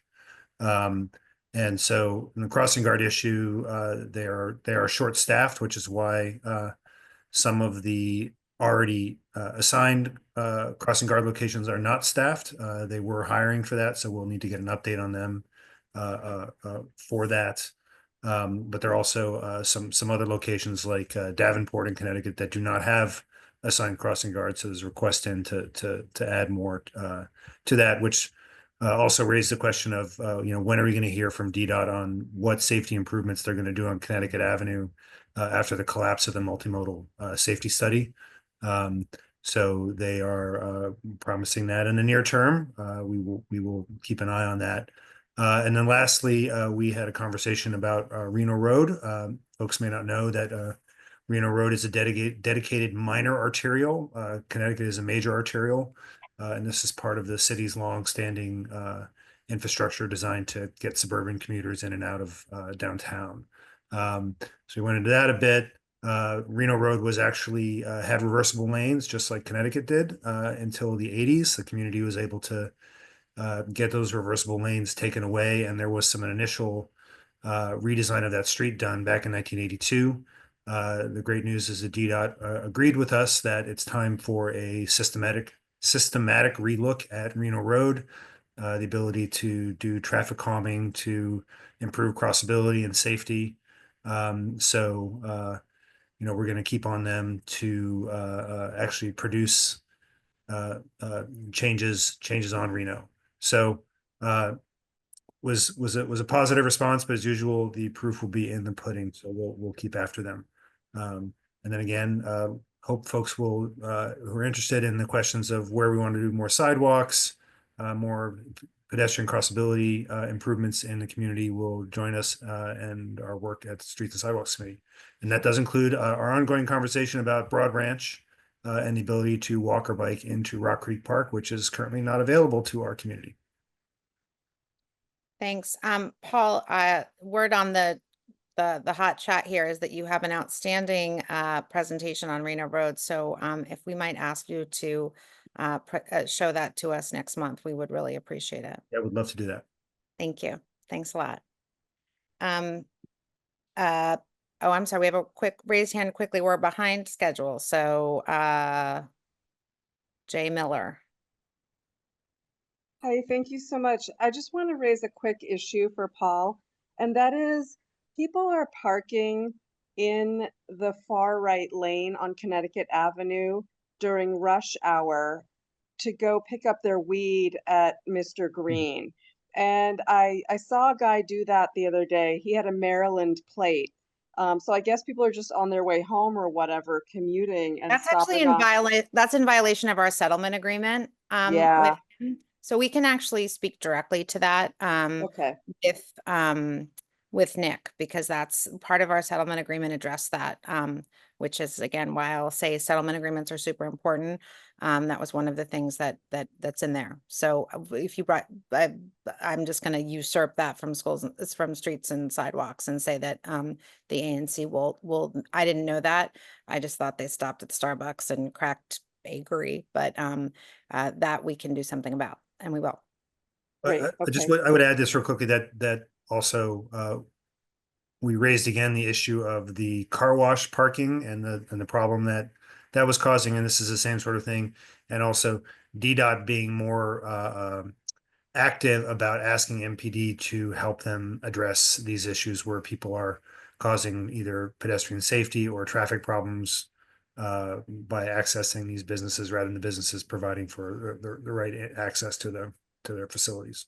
Well, let me Thank tell you. you, I tried to call 311 and they were like, well, you'll have to call us when it's happening. And I was like, well, that it was 15, 20 minutes ago. I took a photo of the car, but you No, know, we really have an avenue for this. We can do this. and the police Glad you didn't brought it up. respond either. So Yeah, I'm sorry to hear that, but we can get this one. There's not that many things. I'm like, yeah, we got this. I think we got this. I mean, Okay, it might thank still you. happen, but we literally have a mechanism to address it.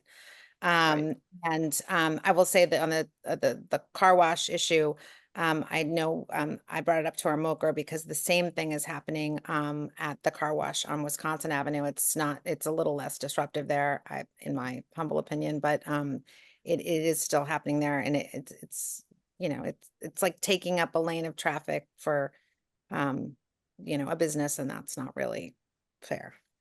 You're good. Did we cut you off? Paul, are you done? I'm done. Good, great, thanks. I love that you did it, and I love that you're done. Kendall from Mayor's Office reports DDOT is still preparing a response re-car wash. Great. But good news is that she knows what I'm talking about because we keep talking about it. Parks and watersheds, Commissioner Bear, I think might not be here, so maybe he stepped away. Oh, hi, Yeah. sorry. You just weren't in my big screen. I have no report, so take me off the screen. Okay, no, you got to stay here. We're going to go to Commissioner Guzman. She's got schools and universities, and actually think she also sprinkled into the parks today with a meeting with Kendall. Got Gosh, Kendall, you're like a star of the show tonight too. On on parks. So she may sprinkle into your business here. So take it away, Commissioner Guzman. Thank you. Well, just very briefly, we had asked the parent chair of the Merch local school advisory team, and also one of the co-presidents of the HSA to come and present to us tonight about budget season. I had asked Councilmember Freeman a few questions about that during his time here with us tonight, and that sort of influenced, exactly what I was going to say. But Emily Blake, the parent chair of the LSAT, is actually in an LSAT meeting tonight, so couldn't be with us. They are beginning their budget preparations. I believe Allison Fitzsimmons is here from the Merch HSA, but very briefly, Emily submitted a written report to us, which I will have Commissioner Rothman attach to the minutes. But in summary, there were some interesting things that she reported on. As always, the LSAT is, when they're thinking about the budget, they're always thinking about ways to improve academics, and also ways to improve the social emotional outcomes of students at Merch. But very interestingly, this year, they are also putting into their comprehensive school plan much emphasis on improving attendance. And I was a little surprised to see that. And I was the secretary of the LSAT for a couple of years at Merch. I was also the HSA president at Merch. And in my whole time there, which totaled like 12 years because I'm ancient and have 4 kids, but in my whole time there, I never heard anyone talk about chronic absenteeism. But evidently, Merch is dealing with that now. In just the 2 years that I have been away from Merch, it has turned into an issue. So that said, there is also related and coupled to those goals and issues is also an increase in the need for services in the areas of special education, English language learners, and social work support. One thing, commissioners, if we are called on to advocate for the Merch budget, those are very specifically, those kinds of support services are in a very specific dedicated category in the DCPS budget process. The money has to be in a very specific place in order to allow the principal to do the hiring that he needs to. So although we'll need to see, maybe we won't need to do anything, but we will need to see what Merch feels it needs specifically. And then we'll need to see what kind of money is being allocated to Merch by DCPS. And then that's when the hard decisions happen. And if there needs to be advocacy from us, we can be prepared because we have Emily's really good report here. And then I wanted to briefly turn some time over to Allison to talk about the sort of the HSA, the Homeschool Association's perspective on the budget. I think Allison is under the Merch HSA. I think I've unmuted. I think I've Yeah. unmuted Allison, and I will add this super sneaky caveat of we're running so behind, so please try and keep it brief as much as possible.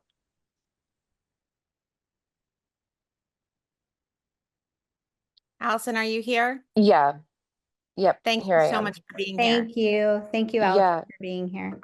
no problem. Yeah, so I was the co-chair with Emily last year of the LSAT, and this year I am co-president of the HSA. I'm more like the junior co-president, or there's more, Evans is the senior one. And just like Sue mentioned, that the the landscape at Merch has changed in the past about 4 years, and I know Courtney was super helpful 3 years ago when we were advocating for Courtney and the 3F, you all were super helpful in advocating for smaller class sizes at Merch at a time where we had a huge influx. I think it was a lot of the apartment buildings. I think there was a lot of shift in demographics during COVID and after COVID. And I think it was just shifting populations of not knowing when kids were coming and going.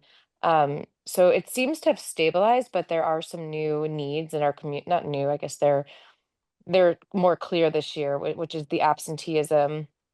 And it is also some of the social needs and the support needs, which I've heard from like many of the families in the school that feel like there's just not enough people in the school to make the day go smoothly. Merch has been given a very bare bones budget. When we were a few years ago, we had met with Paul Kine to discuss the budgeting and the formula that they use. They will talk about the formula and tout the formula, but the formula isn't always the formula for everybody, because then there's some subjectivity that comes in. So that's all to say that that's happening in the school. The HSA does have a hard time figuring out where we can support that, because we don't want to hire staff. We don't want to be an employer. We've tried it in the past. It's messy with taxes and reviews and all the things. So this is the first year. We do actually have a scholarship line item that the HSA provides. This is the first year that we will meet or use all of the line item for our scholarships, which is great. It's a great thing to be able to use to make sure that we're using all the money that we've allocated for it.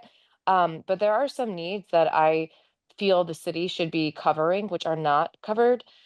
So right now, the HSA supports most children who, I think any child who is, or family who has asked for aftercare to be covered, to be paid for, because we're not a Title I school, so we don't get that funding. The HSA pays for it.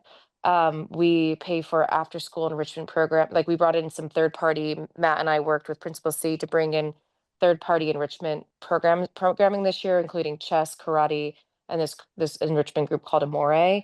And any child who has asked for it, the HSA covers it from the scholarship line item. Personally, I think these are things that the city should be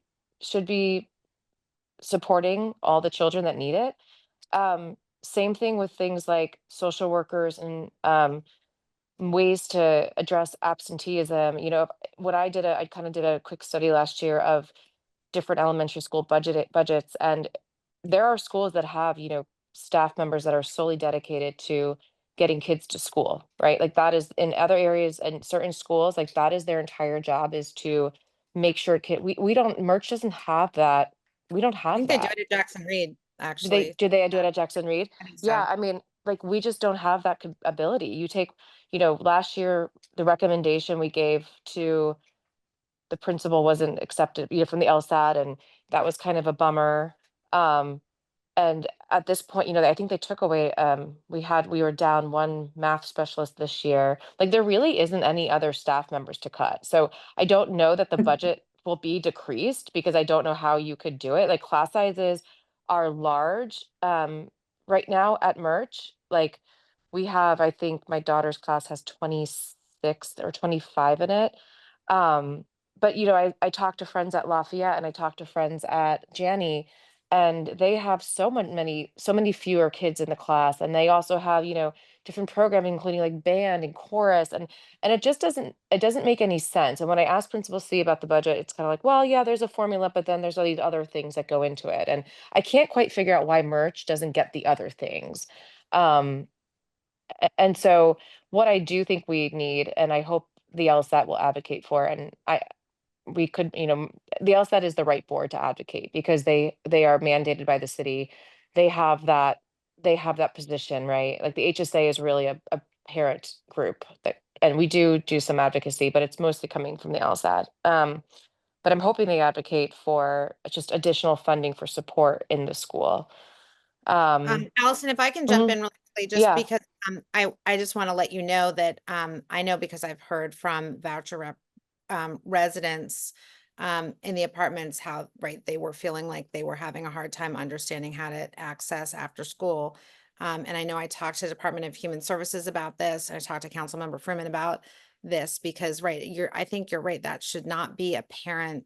I mean, it's lovely that you're able to do it and that you are providing that hold the scholarship program, but that is in other parts of the city, in other parts of the city provides those funds for aftercare for students who need it. So I think you're really right there. And I know like when I was on the HSA many moons ago, we really talked a lot about what the HSA, if the HSA starts to do things the city should do, then it's hard to pull that back, right? You've got a whole. I mean, I am on- truly afraid of like a student that comes to us, the first kid we have to say no to, right? Like we Yeah, haven't no, had to say totally. no.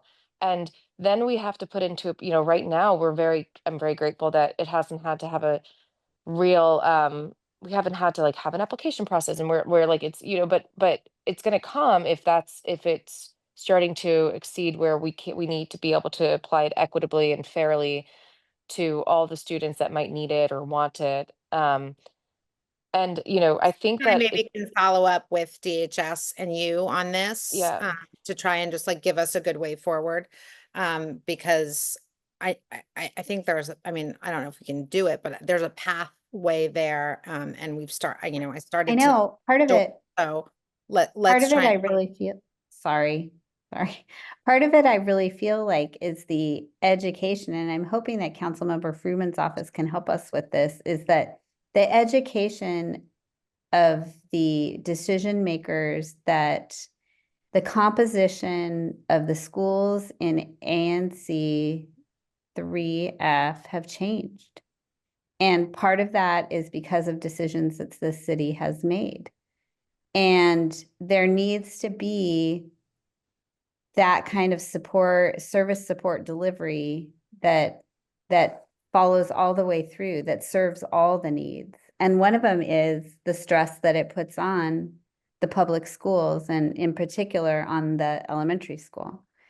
And I mean, Since it's 9, I wanna, I feel like I need to curtail this conversation as much as, but Allison, we actually made a point, this year of making sure that our March meeting was not during the DCPS, spring break. Because we you. also know that the March, meeting is during budget season.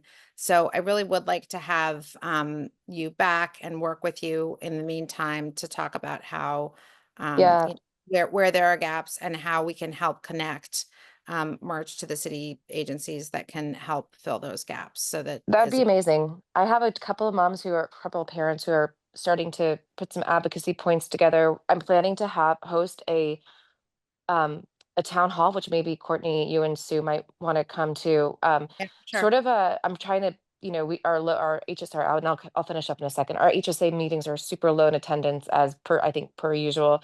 So I would love to I'm trying to have a town hall to kind of like discuss the direction of the HSA, just kind of put it out there about what's going to happen, if we can't, if we continue at this this place and where we are and just where we're going to put our money. So it would be super helpful if the city stepped in and gave us that support.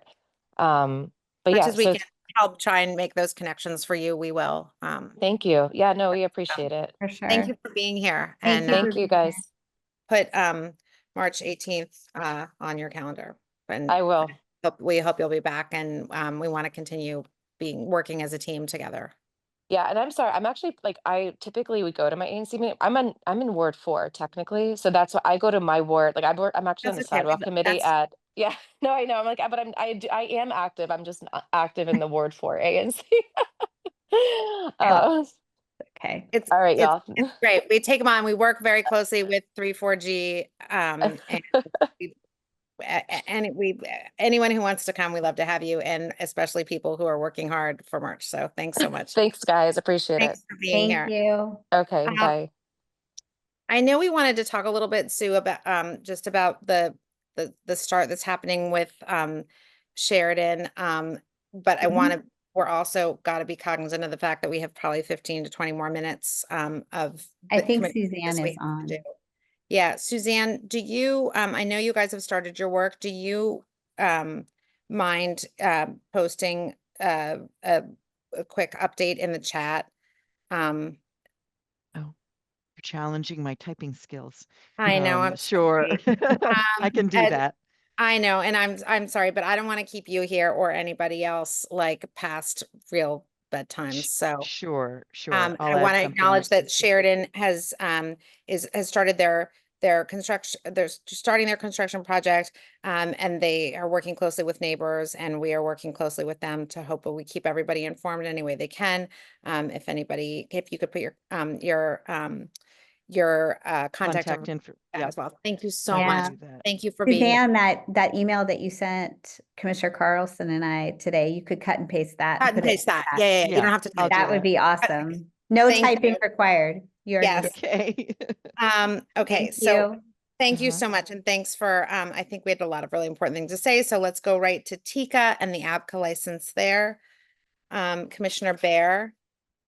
Yeah, Taj, who is one of the owners, should be on, and if you can spotlight him, he'll make a short statement, and then I'm going to have a motion for the ANC to support the alcohol license that they've had posted now for actually 3 or 4 weeks. So, Taj, we've heard I'm not wonderful sure. things It's about Raj, your- I think, unless there might be a different person, but I know no, Raj.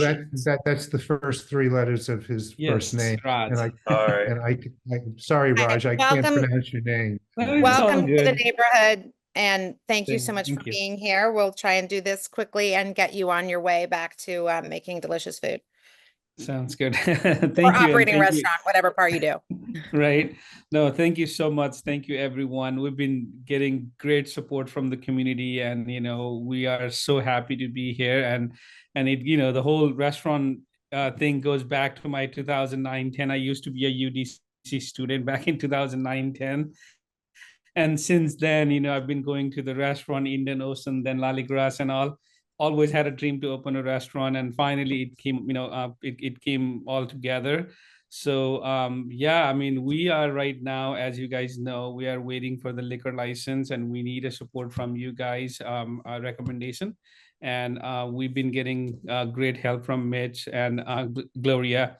So we met Mitch and Gloria in person, and Adrian, thank you so much, actually, replying our emails. And also, yeah, I think, wanted to tell a little bit about our restaurant. Right now, we're focused on Indian food. We have a couple Nepalese menu, but we are working on to have more Nepalese menu on our Nepalese food on our menu.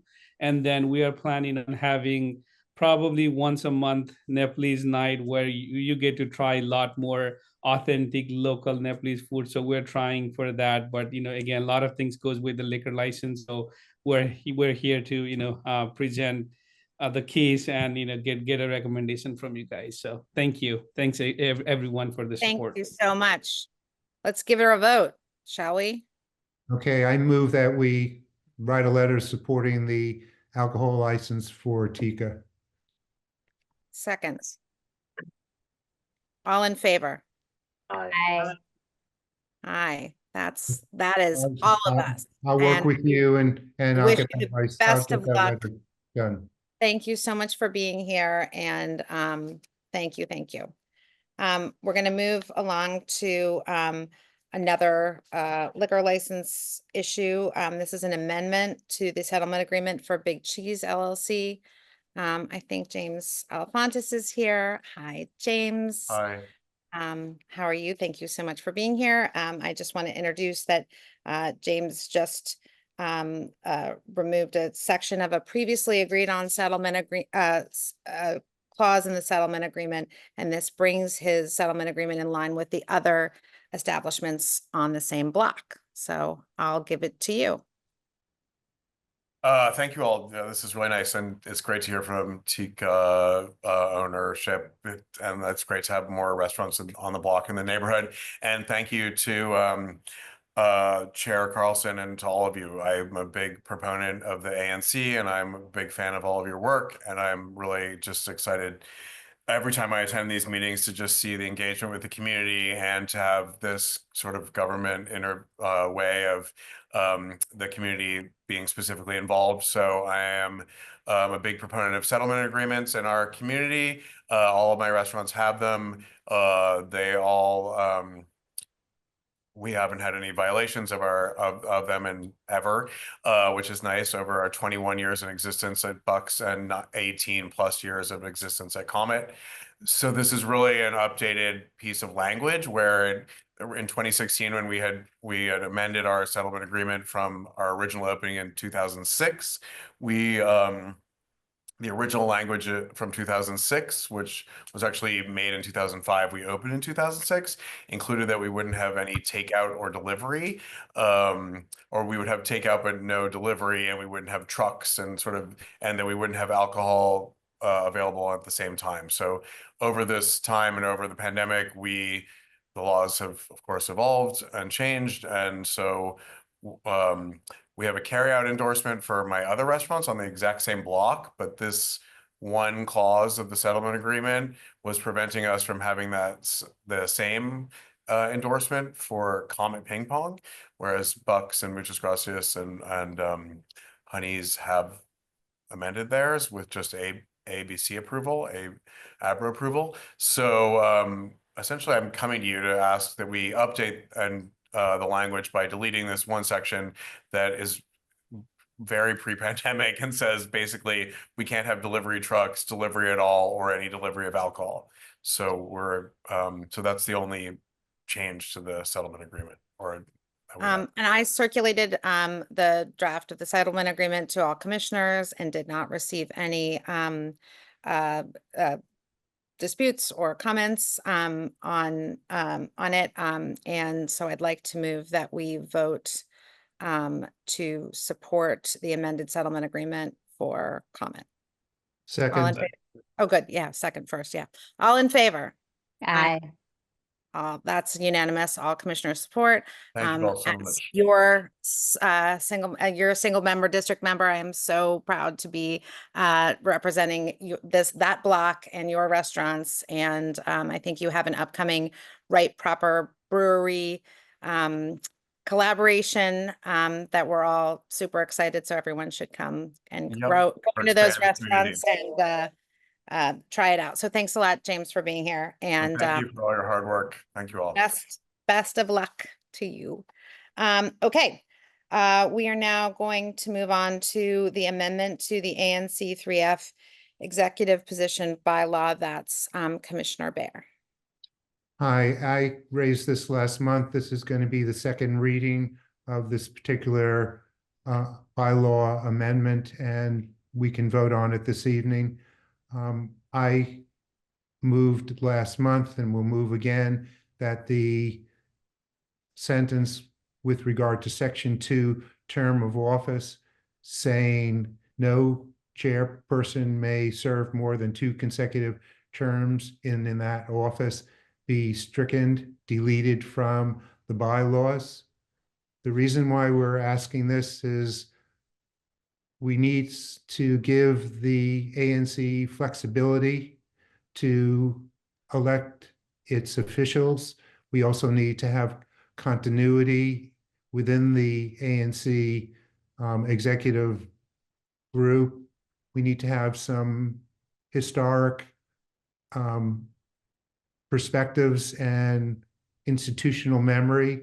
And so we're asking that we be able to change this restriction. The other thing we also need is to be able to give new commissioners time to become acquainted with the workings of the ANC and its role in the district government, and to move people through their that education will require some time, so that we need some stability and in the various offices, especially the one of chair.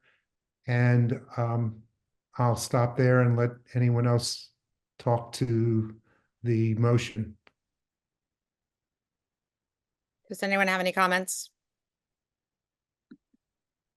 I was just going to say that I went to the office of the ANC and asked them if, you know, if it was more regular to have a bylaws that say that there can't be that there are term limits or there are not term limits. And in summary, what did they say, Courtney? I forgot.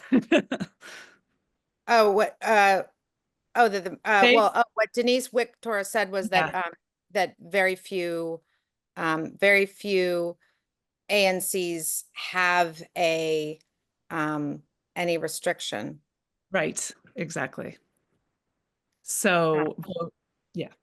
So most ANCs in the city don't have this bylaw that I don't know why ours had it, and it was put in, I don't know why it was put in, but most ANCs are free to elect their own executive positions as they wish within their ANC. So I think there's a comment that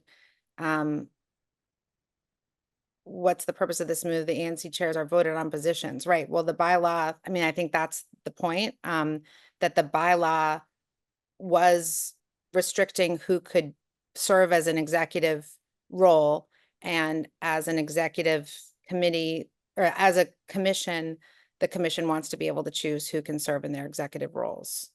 So it's a vote. It's a vote. It's always the commission, all of the commissioner positions are voted on by the commission. So it actually is more democratic because current commissioners can choose their executive committee.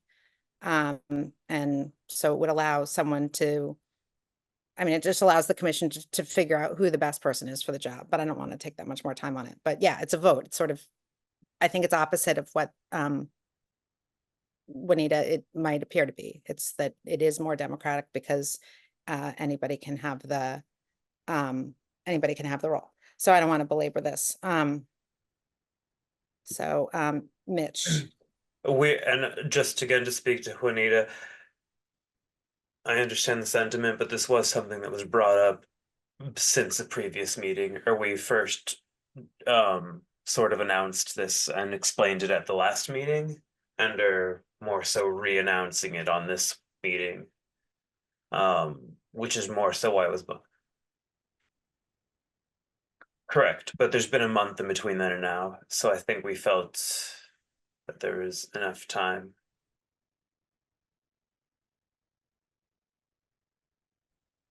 So in compliance with the way that the OANC requires this to be done, this is how it's being done. And again, most ANCs don't have this restriction on how their executive committee can be run within a commission. So actually, in the words of OANC, it's more democratic to run a commission in this manner than having a bylaw that arbitrarily decides who can and can't serve in a position.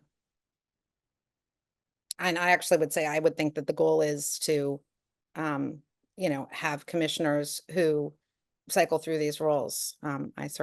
It's a lot more work to be chair. So I think, as we have new commissioners, it's great to have everyone fulfill the roles that they wish they can do. Okay, so I think we need to move on because it's 9:18.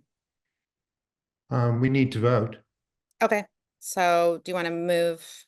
I move that we delete this particular sentence from the bylaws restricting the time, the term limit on the chair of the ANC3F. Is anyone second? I second. All in favor? Aye. Aye. That's all present commissioners. So moving on to I'm actually going to move on to an issue brought up at our last meeting. There was a commissioner made a comment that there were a number of budget commitments that were made each month that weren't reported. Then Commissioner Iglesias asked that after that allegation was made, that we go to the OANC and make sure that all of our our treasurer's actions were reported, done properly in every way. As chair, I was also a fiduciary, so I felt responsible myself in making sure that I had done my job correctly. And I'd just like to report back. So I did go to OANC to make sure, to ask them to please look into it. And the Office of the OANC legal counsel, I'll just read her email. This is to confirm our conversation that I have not, nor have any other person in this office, and I received any information or have any indication of any impropriety by Mitch Bear, either as commissioner, treasurer, or human being. I would further note that if a commissioner is in possession of information that indicates anyone in their ANC is acting in a financially inappropriate manner, they have a fiduciary duty to bring that information forward to the relevant authorities. So I wanted to make sure that I want everyone to know that all of us take our jobs here really seriously, and all of us make sure to the best of our ability that we're dotting our I's and crossing our T's. And we are in constant contact with the OANC to make sure that we're doing our jobs properly. So I wanted to make sure everyone heard that.